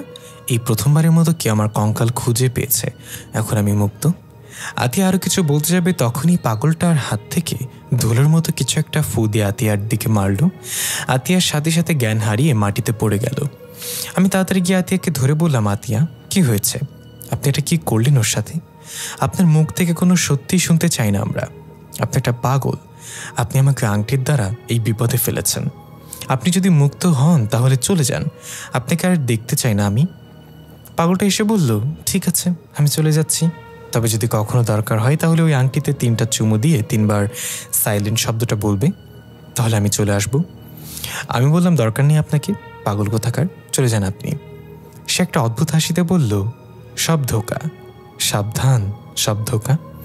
এই বলে লাঠিতে ভর দিয়ে কোথায় যেন চলে গেল। আতিয়াকে নিয়ে গাড়িতে ফিরে গেলাম। মুস্কান গাড়ি থেকে পানির বোতল নিয়ে আতিয়ার মুখে ছিটিয়ে দিতেই তার জ্ঞান ফিরে এলো। উঠতেই বলতে লাগলো, ওই পাগলটা যা বলেছে তার তোমরা বিশ্বাস করো না, আমি তেমন কিছুই করিনি, সেসব মিথ্যা বলেছে। আমি বললাম, সে কিছুই বলেনি, চিন্তা করো না, তবে আমি নিজেই খুঁজে বের করব তুমি আমার কাছে কি লুকাচ্ছ। আমার বন্ধু সজীব আর আফরিনের মৃত্যুর মাঝে কি কানেকশন থাকতে পারে সেটা আমি দেখে নিব। এখন আমাদের যে কোনো একটা হোটেলে গিয়ে উঠতে হবে, সারাদিন তো আর গাড়িতে বা চা বাগানে কাটানো যাবে না। এদিকে আমরা দেখতে পাই দূরে চা বাগানের উঁচু পাহাড় থেকে পাগলটার সেই সব চাদর মুড়ি দেয়া লোকগুলো দাঁড়িয়ে গালিবদের চলে যাওয়ার দিকে তাকিয়ে আছে। লোকগুলোর মাঝে একজন ইশারায় পাগলটাকে বলল, এরপর কি হতে চলেছে। পাগলটা অদ্ভুত একটা হাসিতে বলল, ওর হাতে কাল সন্ধ্যা পর্যন্ত সময় আছে, এর মাঝে যদিও নিজেকে বাঁচাতে না পারে তাহলে কাল সন্ধ্যার পর তোমাদের মতো চাদর মুড়ি দিয়ে অপেক্ষা করবেই নতুন কোনো চাদর মুড়ি দেয়া কারোর জন্য। এর মাঝে একজন তার মুখ থেকে চাদর সরিয়ে ফেললে দেখা গেল এটা সজীব। সজীব বলল, আমার বিশ্বাস গালিব এটা শেষ করবে, আমাদের আর কোনো চাদর মুড়ি দেয়া কারোর জন্য অপেক্ষা করা লাগবে না, কাল সন্ধ্যায় এটার সমাপ্তি হবে। পাগলটা বলল, তাই যেন হয়। আমরা পৌঁছে গেলাম একটা হোটেলে। গাড়ি থামিয়ে প্রথম 3জন মিলে একটা হোটেলে গেলে কাউন্টারে বসে থাকা লোকটা বলল, আপনাদের মাঝে সম্পর্ক কি? আমি বললাম, আমরা বন্ধু। মুস্কান বলে ফেলল, আমরা ভাই বোন। আবার আতিয়া বলে ফেলল, আমরা স্বামী স্ত্রী। কাউন্টারে বসে থাকা লোকটা ভড়কে গেল, চোখ বড় করে বলল, আগে সিদ্ধান্ত নিন আপনারা কার কি হন, পরে রুম নিতে আসবেন। আমরা হোটেল থেকে বেরিয়ে হাসতে লাগলাম। লোকটা যে আমাদের ধৈরা পিটাইনি এটাই অনেক। 3জন 3 রকম বলল তো সন্দেহ করবেই। এবার বুদ্ধি করলাম আমরা অন্য একটা হোটেলে যাব, তবে আলাদা হয়ে। মুস্কান আর আতিয়া যাবে আলাদা, আমি যাব আলাদা, 2 রুম নেওয়া লাগবে। এভাবে একসাথে কোনো হোটেলেই আমরা রুম পাবো না। প্ল্যান মোতাবেক আমি আগে গেলাম। এবার হোটেলের 5তলা একটা রুম নিলাম। কিছুক্ষণ পর আতিয়া এবং মুস্কান এসে 2 বোন পরিচয় দিয়ে তারাও 5তলায় রুম নিয়ে নিল। আমাদের রুমগুলো পাশাপাশি, তবে মাঝখানে আরেকটা রুম আছে। হোটেল বয় আমাকে রুম দেখিয়ে দিল, ওদেরকেও রুম দেখিয়ে চলে গেল। তারা জানে না আমরা একসাথে। আমি রুমে ঢুকে ফ্রেশ হয়ে বাইরে গেলাম। কিছু খাবার এনে আতিয়া আর মুস্কানকে দিয়ে বললাম, আমি না বলা পর্যন্ত রুমের বাইরে বের হবে না তোমরা। এই বলে নিজের রুমে এসে ভাবতে লাগলাম কি করা যায়। হঠাৎ মাথায় এলো, আমি তো চাইলে কোনো মসজিদের হুজুরের সাথে দেখা করতে পারি এ বিষয়ে। যে ভাবা সেই কাজ। রাতে আমি একাই বেরিয়ে পড়লাম, উদ্দেশ্য কোনো মসজিদের হুজুরের কাছে যাব। আতিয়া বা মুস্কান কাউকেই বললাম না কিছু। আতিয়ার মাঝে কোনো রহস্য লুকিয়ে আছে, আমাকে জানতে হবে সেটা। মাজারের পাশে একটা মসজিদে গেলাম, গিয়ে দেখলাম হুজুর তার রাতের খাবার খাচ্ছে। আমি একটু দূর অপেক্ষা করতে লাগলাম। হুজুর আমাকে হাতের ইশারায় ডাক দিল। আমি গিয়ে হুজুরের কাছে বসলাম। হুজুর জিজ্ঞাসা করলো, কি চাও তুমি? আমার কাছে বেশি খাবার নেই তোমাকে দেওয়ার মতো। আমি বললাম, ওই মিয়া, আমাকে কি আপনার ফকির মিসকিন মনে হয় নাকি আমি খাবারের জন্য আপনার কাছে আসবো? হুজুর বলল, এখন কলিযুগ, ফকির মিসকিনরা কোটটাই পরে ভিক্ষা করে, তাই ভাবলাম তুমিও। আচ্ছা যাই হোক, এখানে কেন এসছো সেটা বলো। আমি হুজুরকে প্রথমে সব কিছু বললাম, শুরু থেকে শেষ পর্যন্ত। সব শুনে হুজুর বলল, অপেক্ষা করো, আমি খাবারটা শেষ করে নেই। আমি হুজুরের খাবারের প্লেটে তাকিয়ে দেখলাম কিছু সাদা সাদা পোকা গিজগিজ করছে। আমি বলে উঠলাম, হুজুর আপনি এগুলো কি খাচ্ছেন? হুজুরও প্লেটের দিকে তাকিয়ে দেখলো সাদা পোকাগুলো। হুজুর অবাক না হয়ে উল্টো হালকা হেসে বলল, মনে হয় আজকে আর খাওয়া হবে না, চলো তোমার বিষয়টা দেখি। তবে এর জন্য আমাকে মোটা অংশের টাকা দিতে হবে। আমি ফ্রিতে কারোর উপকার করি না, আমারও পেট আছে, সংসার আছে। সবাইকে যদি ফ্রিতে উপকার করে বেড়াই তাহলে না খেয়ে মরতে হবে। হুজুরের কথায় আমি একটু অবাক হলাম। নিজেকে সামলে বললাম, ঠিক আছে, আগে এই সমস্যা থেকে মুক্তি পেতে আমাকে সাহায্য করেন, আপনাকে মোটা অংশের টাকাই দিব। হুজুর হাসি দিয়ে আমাকে দাঁড়াতে বলে মসজিদের ভেতরে গেলেন। একটু পর মসজিদ থেকে একটা কোরআন মজিদ আর 2টা মোমবাতি নিয়ে বেরিয়ে আসলেন। তারপর হুজুরের থাকার রুমে আমাকে নিয়ে গেল। দরজা বন্ধ করে মাঝখানে খালি জায়গায় বসে পড়ল। আমাকেও বসতে বলল সামনে, আমিও বসলাম। হুজুর কোরআন মজিদে 3টা চুমু দিয়ে একটা কাঠের বাক্সের ওপর রাখল। মোমবাতি 2টা জ্বালিয়ে আমার সামনে রাখল। তারপর বিড়বিড় করে কিছু একটা পড়ে নিল চোখ বন্ধ করে। যখন সে চোখ খুলল তখন আমি প্রচণ্ড ভয় পেয়ে গেলাম, কারণ তার চোখ ছিল সম্পূর্ণ সাদা, কোনো মনে ছিল না চোখে। হুজুরের কণ্ঠ চেঞ্জ হয়ে গেল, গম্ভীর গলায় বলল, তোমার নাম কি? আমি একটু ভয় ভয় বললাম, আমার নাম গালিব। হুজুর বলল, তোমার যে বন্ধু মারা গেছে তার নাম কি? আমি বললাম, সজীব। এরপর ক্রমাগত আমার বাবার নাম, মায়ের নাম, সজীবের বাবা মায়ের নাম জিজ্ঞাসা করলো। আমি কোনো দ্বিধা ছাড়াই তাকে সব বলতে লাগলাম। এরপর জিজ্ঞাসা করলো, মেয়েটার নাম কি যে মারা গেছে? আমি বললাম, আফরিন। এবার হুজুর যা বললো তাতে আমি পুরো শকড। হুজুর বলল, আফরিন নামে তো কোনো মেয়ে মারা যায়নি সেদিন। আমি বললাম, কি বলছেন হুজুর? আফরিন কথা বলতে পারতো না, আর নিশ্চয় সজীবের মৃত্যুর সাথে আফরিনের মৃত্যুর কোনো যোগসূত্র আছে। আপনি দয়া করে ভালোভাবে দেখার চেষ্টা করেন। এবার হুজুর বলল, তোমার হাতের আংটিটা এখানে রাখো। তুমি বলেছো এটা আফরিন নামের মেয়েটার আংটি, তাহলে আমি আংটি দিয়ে খুঁজে বের করবো সব কিছু। আমি হুজুরের কথা মতো আংটিটা তার সামনে রাখলাম। হুজুর সেটা হাতে নিয়ে কিছুক্ষণ চেপে ধরে রেখে চুপ করে বসে রইল। তারপর হঠাৎ ধপাস করে হুজুর চোখ খুলে বলল, এটা কোনো আফরিনের আংটি না, এটা আতিয়া নামের একটা মেয়ের আংটি, আর আফরিনের বোনের নাম হচ্ছে আতিয়া। বোবা আফরিন না, বরং আতিয়া। আমি যেন আকাশ থেকে পড়লাম। কি বলছে এটা হুজুর? আতিয়া বোবা মানে?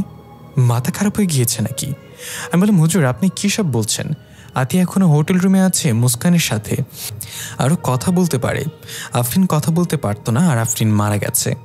হুজুর বলল, আফরিন মারা যায়নি, মারা গিয়েছে আতিয়া। হুজুরের কথা শুনে আমি যেন আশ্চর্যের চরম সীমায় পৌঁছে গেলাম। আমার চোখ ছানা বড়া হয়ে গেল। আমি বললাম, আপনি কি জানেন কি বলছেন আপনি? আতিয়া একটু আগেও আমাদের সাথে হোটেলে উঠেছে, আর সবে ওকে দেখতে পেয়েছে। তাহলে ও কীভাবে মৃত হতে পারে? হুজুর আমার হাত ধরে কিছুক্ষণ চুপ করে থাকলো, তারপর একটা দোয়া পড়ে আমার চোখে ফু দিল। তারপর আমার চোখগুলো তার হাত দিয়ে চেপে ধরল। আমি যেন অন্য একটা জগতে চলে গেলাম। আমি নিজের চোখে একটা দৃশ্য দেখতে পেলাম। আফরিন আর আতিয়া 2 বোন। আতিয়া কথা বলতে পারতো না। 2 বোনের সম্পর্কের মাঝে সম্পর্কের অনেক মধুর ছিল। আফরিনে একমাত্র যে আতিয়ার সব কথা বুঝতে পারত। আতিয়ার কথা বলতে না পারলেও আফরিনের সাথে সারাদিন মেতে থাকতো, নিজের সব কথা আফরিনের সাথে শেয়ার করত। কিন্তু একদিন আফরিন স্কুল থেকে ফেরার পথ দেখতে পেল আতিয়া আর একটা ছেলে রিক্সা করে কোথাও যাচ্ছে। আফরিনের মাথায় যেন আকাশ ভেঙে পড়ল, কারণ আফরিন সেই ছেলেটাকে পছন্দ করতো আগে থেকেই। ছেলেটার নাম ছিল স্বামী। মনে আছে তো সেই ডাস্টবিনে মৃত কুকুর খাওয়া ছেলেটা? সেই ছিল স্বামী। আফরিন খুব কষ্ট পেল এই ভেবে যে আতিয়া তার কাছে এই কথাটা গোপন করেছে। আতির সাথে স্বামীকে দেখার পর আফরিন হিংস্র হয়ে ওঠে। আতির সাথে দিন দিন খারাপ ব্যবহার মাত্রাটা বাড়িয়ে দিল। আফরিন সহ্য করতে পারছিল না একটা বোবা মেয়ের সাথে স্বামীর সম্পর্ক হতে পারে। সেদিনের পর থেকে আফরিন নানাভাবে আতিয়াকে তার মায়ের কাছে খারাপ বানাতে লাগলো। সেদিন আফরিন তার মাকে উস্কি দিয়েছিল আতিয়াকে বকাঝকা করার জন্য। দূর থেকে আফরিন মুচকি মুচকি হাসছিল এটা দেখে। আতিয়া প্রচণ্ড অভিমানী ছিল, তাই সে বাসা থেকে বের হয়ে শহরের সবচেয়ে নিরিবিলি জায়গার গণকবরস্থানের প্রাচীরের উপর বসে কান্না করছিল। সেখানে সচরাচর কোনো মানুষ যায় না।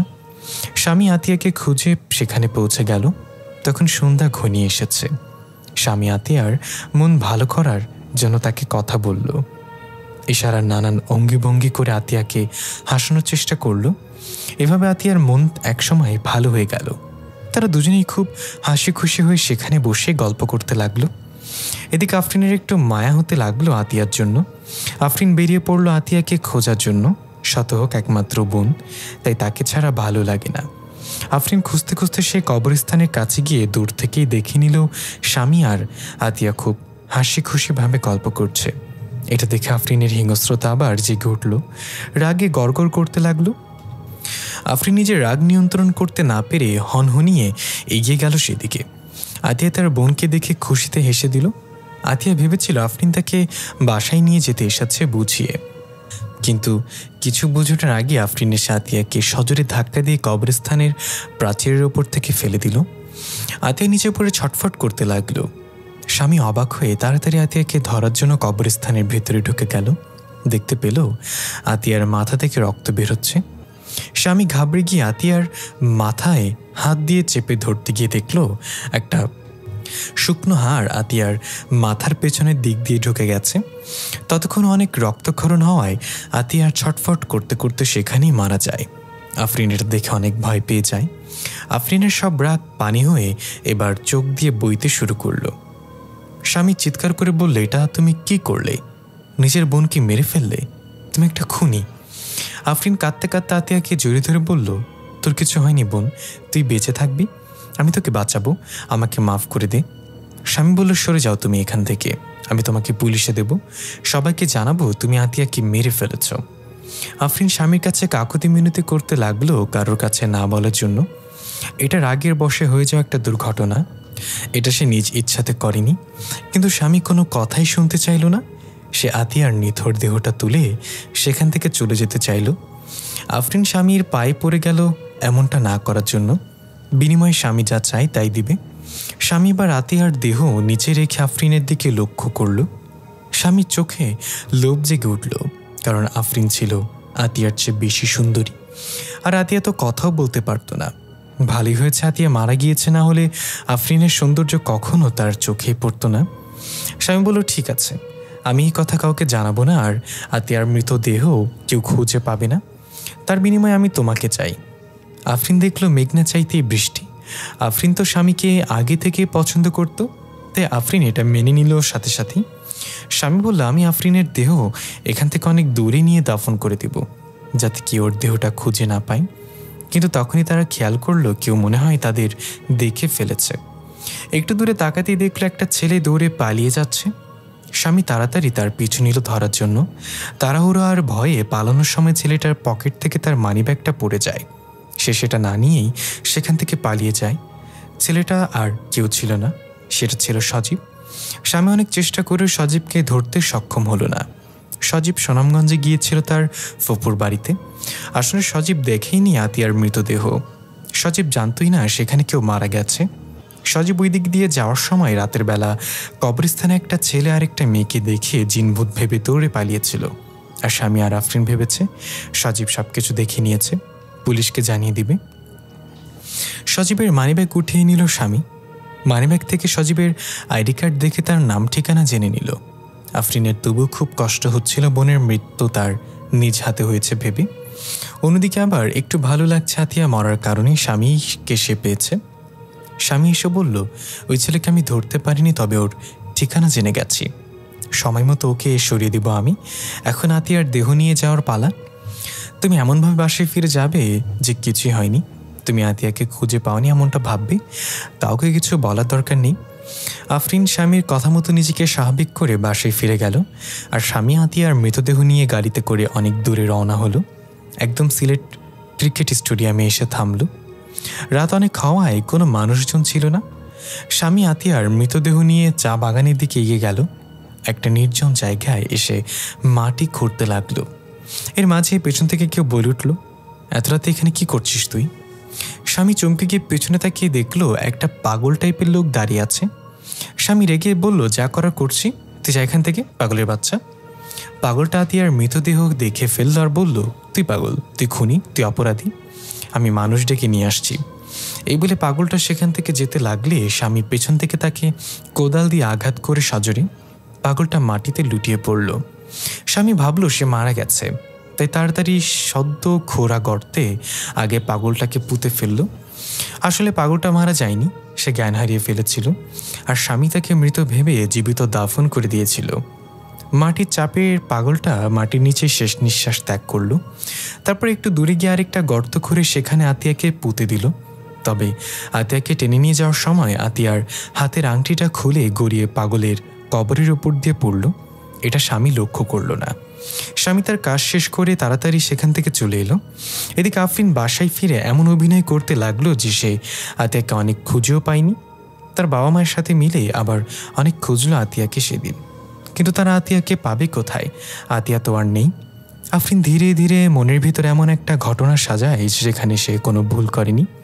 সেই ঘটনাটা তার ব্রেইনে এমনভাবে সেট হয়ে যায় যে সে ভুলেই যায় আতিয়া তার হাতে মারা গেছে। এমনকি সেটাও ভুলে যায় আতিয়া মারা গেছে। তার ব্রেইন থেকে ওই দিনের ঘটনাটা সম্পূর্ণ মুছে যায়। সে আবার আতিয়াকে খুঁজতে থাকে প্রতিদিন। এদিকে স্বামী শেষ প্রমাণ সজীবকে ফলো করতে থাকে, সুযোগের অপেক্ষা করতে থাকে সজীবকে দুনিয়া থেকে সরিয়ে দেওয়ার। স্বামী কোনো রিস্ক নিতে চায় না, আর আফরিনকেও হারাতে চায় না। আফরিন যে সব ভুলে গেছে এটা স্বামী জানতো না। স্বামী সজীবকে অনেকদিন ফলো করলো। তারপর সেদিন যখন দেখলো সজীব সিলেটের ট্রেনে উঠেছে, স্বামী ভেবেছিল সজীব সিলেট যাচ্ছে হয়তো প্রমাণ সংগ্রহ করতে। স্বামীর ভয় আরও বেড়ে গেল। তাই স্বামী ভাবলো আজকে যেভাবেই হোক সজীবকে মেরে ফেলতে হবে। সজীবকে কোনোভাবেই সিলেটে পৌঁছতে দেয়া যাবে না। স্বামীও সজীবের সাথে চাদর মুড়ি দিয়ে মুখ ঢেকে ট্রেনে উঠে বসল। সেদিন ট্রেনে তেমন মানুষ ছিল না। সজীব উঠে ওয়াশরুমের দিকে গেলে স্বামী তাকে ফলো করে ওয়াশরুমের দিকে গেল। সুযোগ বুঝে পেছন থেকে চাদর দিয়ে সজীবের গলা পেঁচিয়ে ধরল। সজীব ধস্তাধস্তি শুরু করলো, কিন্তু কিছুতেই স্বামীর হাত থেকে নিজেকে ছাড়াতে পারল না। সজীব নিজেও জানে না কেন তাকে মারা হচ্ছে। অনেকক্ষণ ধস্তাধস্তির পর সজীবের নিঃশ্বাস বন্ধ হয়ে গেল। স্বামী বুঝতে পারল কাজ হয়ে গেছে। স্বামী তাড়াতাড়ি সজীবের মৃতদেহ সেখানে রেখে ভেতরে চলে আসলো। আর সেদিন কাকতালীয়ভাবে সেই ট্রেন অ্যাক্সিডেন্টের শিকার হয়। সেই অ্যাক্সিডেন্টে স্বামী কোনোভাবে বেঁচে যায়, আর সজীবের মৃত্যুটা সবাই ট্রেন দুর্ঘটনা হিসেবেই মেনে নেয়। আসলে সজীব সেদিন ট্রেন দুর্ঘটনায় মরেনি। হুজুর আমার চোখ ছেড়ে দিল। আমি জোরে জোরে নিঃশ্বাস নিতে লাগলাম। আমি মৃত্যুর দুনিয়া থেকে ফিরে এসেছি। আমি নিজ চোখে সব কিছু দেখতে পেয়েছি, যা যা হয়েছে। সজীব ট্রেন দুর্ঘটনায় মারা যায়নি সেদিন। সজীবকে মেরেছে স্বামী নামের ওই কুকুরটা। সজীব নিজেও জানতো না তাকে কেন মারা হয়েছে। সজীব নিজেও জানতো না তাকে কেন মারা হয়েছে। আর তাই সজীব এখনও জানে না তার মৃত্যু কিভাবে হয়েছিল। সজীব নিজেও জানে না আতিয়া আর আফরিনের সাথে সে কিভাবে জড়িয়েছে। আমি চিৎকার করে উঠলাম আর বললাম আমি ওই স্বামীকে ছাড়ব না, নিজ হাতে ওকে কবর দিব। হুজুর বলল সেটা কয়েকদিন আগেই হয়ে গেছে। সজীবকে মারার পরদিনই স্বামীর লাশ ডাস্টবিনে পাওয়া গেছে। কে বা কীভাবে স্বামী মারা গেছে কেউ জানে না। আমি অবাক হয়ে বললাম, এই জন্য আমি ওকে ডাস্টবিনে ময়লার ভেতর ভয়ানক রূপে দেখেছিলাম। কিন্তু কে মারল ওকে আপনি কি জানেন না? হুজুর একটু হেসে বলল, পাপ বাপ কেউ ছাড়ে না। কথাটা শুনেছ? স্বামীর পাপ ওকে মেরেছে, আর আতিয়ার আত্মা এখন অভিশপ্ত হয়ে গেছে। নিয়ম অনুযায়ী দাফন না করলে এভাবেই আতিয়ার আত্মা মানুষ মারতে থাকবে। আর সাইলেন্ট লেখা সেই মেসেজগুলো আসে, সেগুলো সবই জীবিত দাফন হওয়া পাগলের কেরামতি। সে আফরিনকে silent girl crying in the garden লিখে মেসেজ করে সিলেটে নিয়ে এসেছে। সে চায় আতিয়ার আত্মা যেন মুক্তি পায়, সাথে তারও।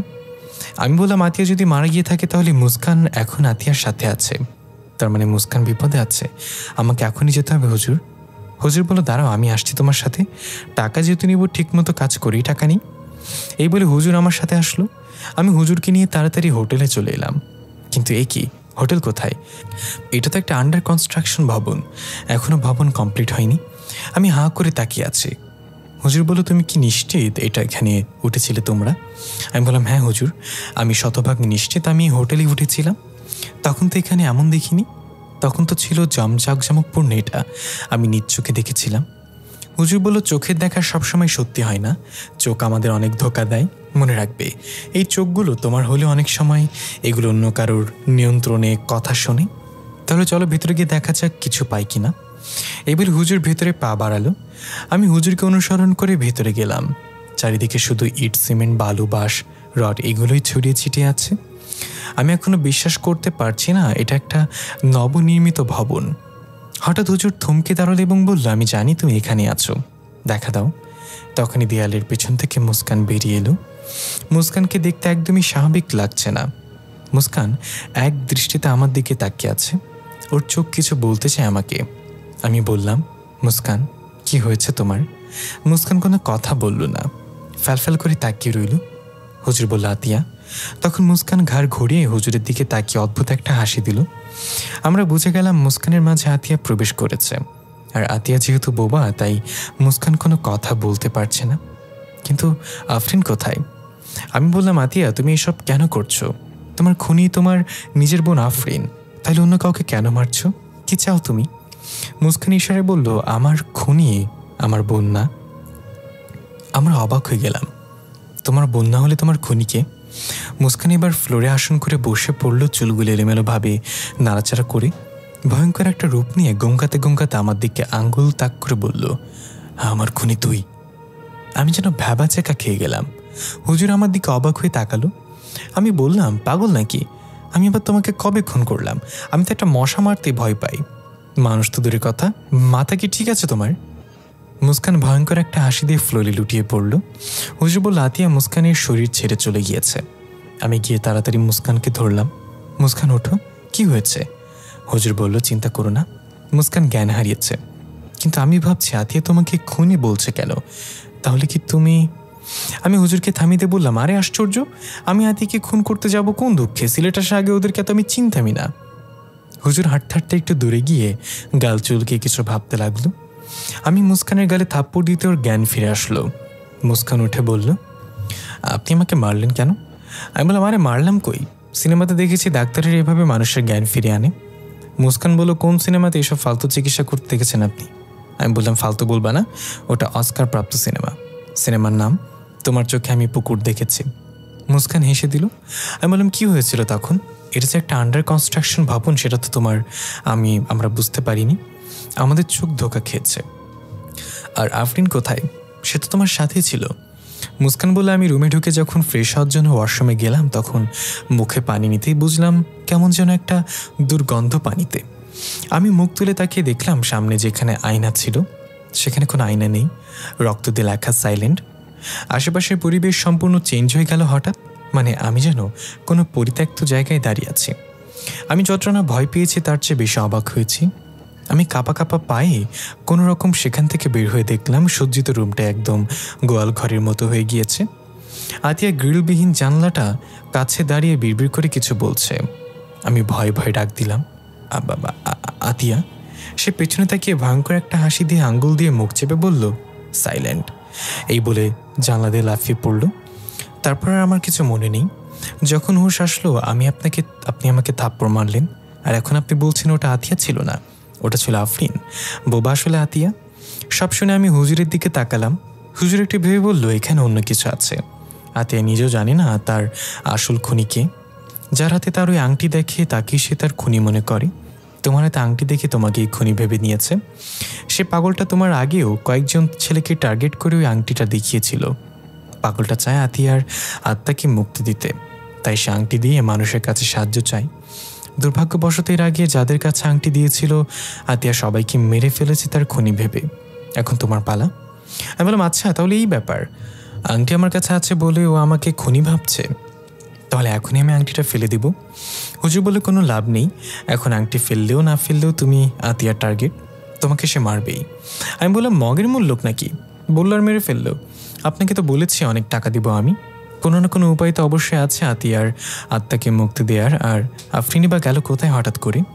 হুজুর বলল, তা তো অবশ্যই আছে, তবে কিছু না কিছু স্যাক্রিফাইস করতে হবে তার জন্য। দেখি কি করা যায়, চলো আমার সাথে। এরপর হুজুর আমাকে আর মুস্কানকে নিয়ে মসজিদে তার থাকার রুমে চলে গেল। তিন একসাথে গোল হয়ে বসলাম। হুজুর বলল, একটা রিচুয়াল করতে হবে, আতিয়াকে হাজির করতে জিজ্ঞাসা করতে হবে সে কি চায়, কিসের বিনিময়ে সেই জগৎ ছেড়ে যাবে। আমি বললাম, তাহলে শুরু করেন হুজুর, আর ভালো লাগছে না এসব। হুজুর বলল, এটা সহজ হবে না, আতিয়াকে তোমাদের দুজনের যে কোনো একজনের শরীরে প্রবেশ করাতে হবে। সে এই জগৎ ছেড়ে যেতে চাইবে না, তখন তার সাথে আমি চুক্তি করব এই শরীর থেকে সে যেন যে কোনো একটা জিনিস চাইলে সে নিয়ে যেতে পারে, তবু সে যেন চলে যায়। আমি বললাম, মানে যার শরীরে আতিয়া প্রবেশ করবে তার শরীর থেকে যে কোনো একটা জিনিস সে নিয়ে যাবে, এটাই স্যাক্রিফাইস। কিন্তু কী নিবে সে? হুজুর বলল, সেটা সম্পূর্ণ তার ইচ্ছা।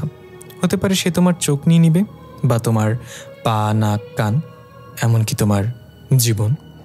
তাই ভেবেচিন্তে সিদ্ধান্ত নাও কি আতিয়াকে শরীরে প্রবেশ করতে চাও, এটা ছাড়ার কোনো উপায় নেই।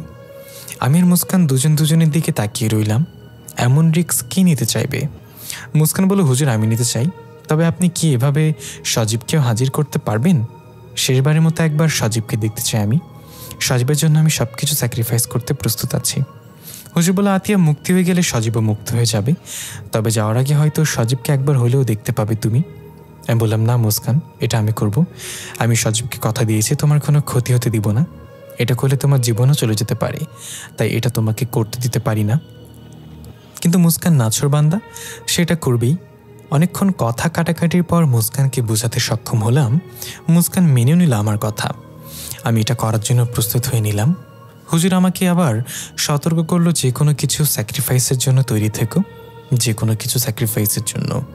আমি একটু দীর্ঘশ্বাস ছেড়ে বললাম, হুজুর আমি তৈরি। আপনি বলেন কি করতে হবে, যে কোনো মূল্যে এটা শেষ করতে চাই। হুজুর বলল, ঠিক আছে, যত যা কিছু হয়ে যাক তুমি চোখ খুলবে না আমি না বলা পর্যন্ত। এই বলে হুজুর আমার হাত চেপে ধরল। মুস্কানকে বলা হলো কোরআন মজিদ বুকে চেপে ধরে বসে থাকতে, আর কোনোভাবেই যেন বসা থেকে উঠে না যায়। সব কিছু বুঝিয়ে হুজুর দোয়া পড়া শুরু করলো। আমি চোখ বন্ধ করে আছি। মনের ভেতর অদ্ভুত একটা ভয় কাজ করছে। আতিয়া আমার কি নিবে? হয়তো আমার জীবনটাই নিয়ে নিবে। কিছুক্ষণ পর পুরো ঘরটা কাঁপতে লাগলো। মনে হচ্ছে ভূমিকম্পের সৃষ্টি হয়েছে এখানে। হুজুর দোয়া পড়ার গতি বাড়িয়ে দিল। ঘরের সব কিছু ঠাস ঠাস করে পড়ে যেতে লাগলো। মুস্কান কোরআন বুকে চেপে ধরে ভয় শুধু এদিক ওদিক তাকাচ্ছে। হঠাৎ ঘরের টিনের চালের ওপর থপাস করে কিছু একটা পড়ল। তখনই গালিবের হাবভাব পরিবর্তন হয়ে গেল। গালিব মাথা ঘুরে ঘুরে গঙ্গানির মতো আওয়াজ করছে। হুজুর দোয়া পড়া থামিয়ে জিজ্ঞাসা করল, আতিয়া এটা কি তুমি? গালিব মাথা জাকিয়ে হ্যাঁ সূচক উত্তর দিল। হুজুর বলে, আমি চাই তুমি এই জগৎ ছেড়ে তোমার জগতে চলে যাও। মৃত্যুর পর এটা তোমার জগৎ না। গালিব মাথা নেড়ে এবার না সূচক জবাব দিল, মানে সে যাবে না।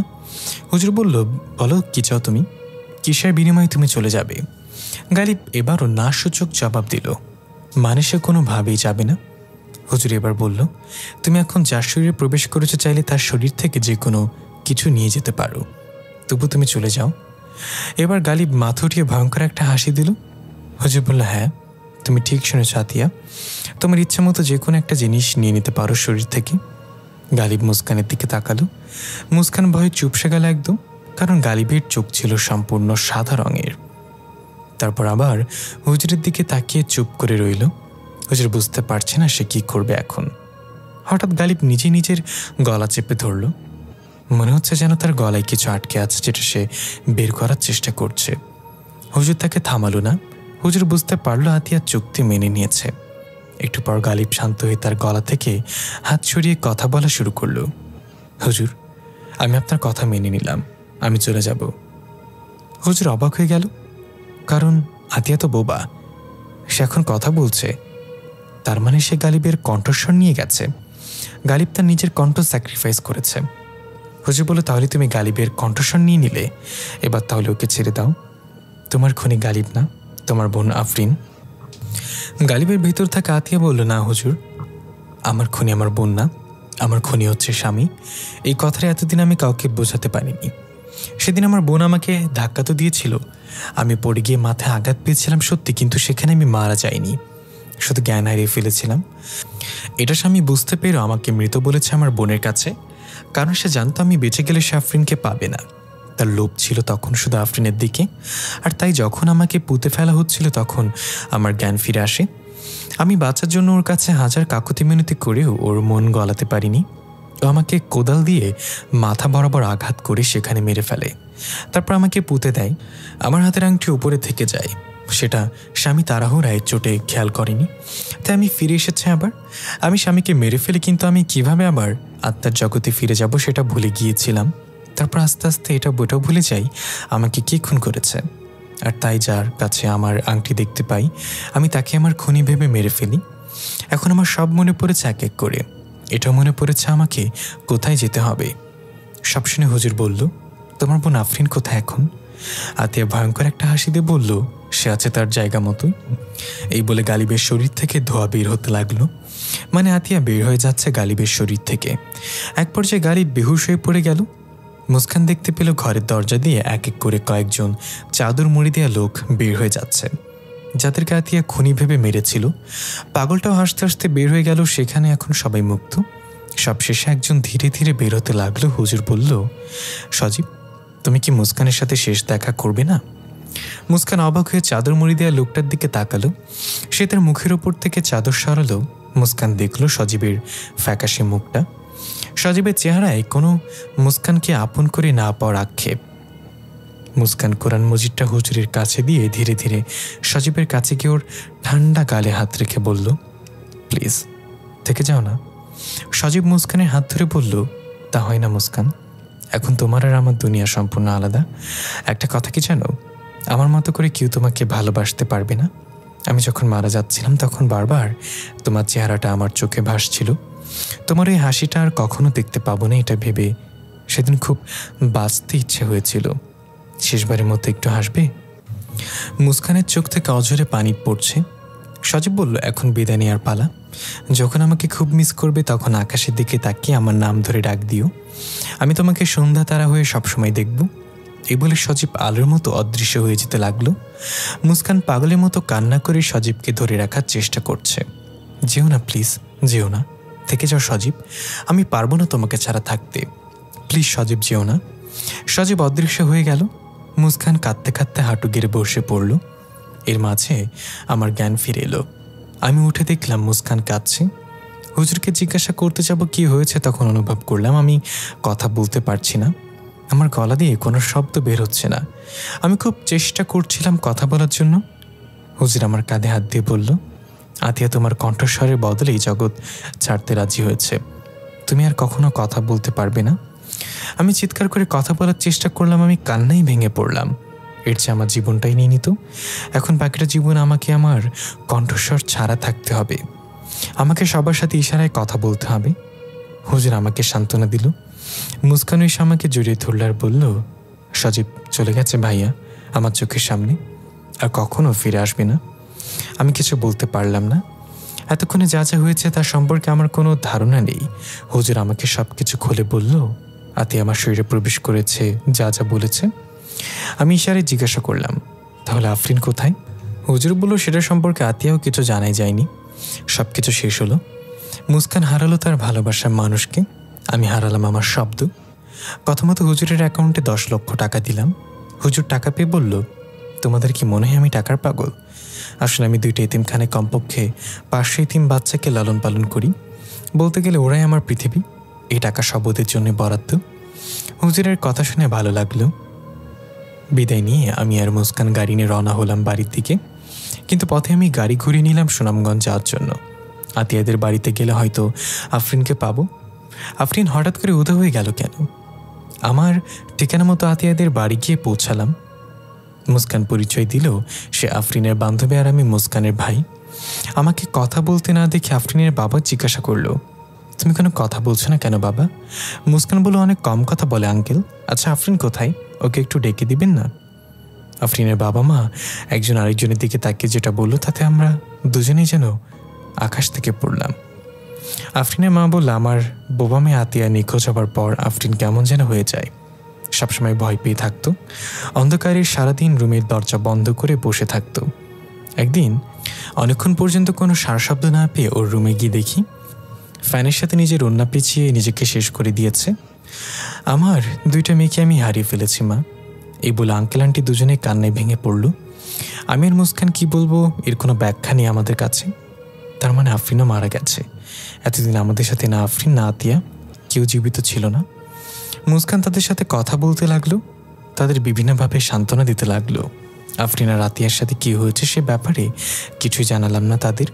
জেনে বা কী হবে, তাদের মেয়ে তো আর কখনো ফিরে পাবে না। আমি উঠে বাইরে চলে আসলাম। কী থেকে কি হয়ে গেল, এক মুহূর্তে জীবনটাই বদলে গেল। সত্যি এই পৃথিবীটা রহস্যে ঘেরা। নিজের চোখকেও বিশ্বাস করা যায় না। আমরা যা দেখি তা সবসময় সত্যি হয় না। পাগলটা বলেছিল, জীবিত আর মৃতদের দুনিয়ার খুব পাতলা একটা দেয়াল থাকে, সবাই এই দেয়াল পার করতে পারে না। আমি পার করেছিলাম, সেখান থেকে ফিরেও এসেছি। শুধু নিজের কণ্ঠস্বর আনতে ভুলে গিয়েছিলাম ওই জগৎ থেকে। তবুও তো এই রহস্য ভেদ করতে পেরেছি, এটা আমাদের প্রাপ্তি। একটা কুকুর এসে আমার সামনে ঘেউ ঘেউ করতে লাগলো। আমি মুখে আঙ্গুল চেপে অদ্ভুত একটা হাসিতে বললাম, সাইলেন্ট। প্রিয় দর্শক, সামনে এর দ্বিতীয় সিজন আসছে। আপনারা যদি চান খুব শীঘ্রই নিয়ে আসবো। তার জন্য আপনাদের মতামত কমেন্টের মাধ্যমে জানিয়ে দিবেন। ধন্যবাদ, ভালো থাকবেন সবাই।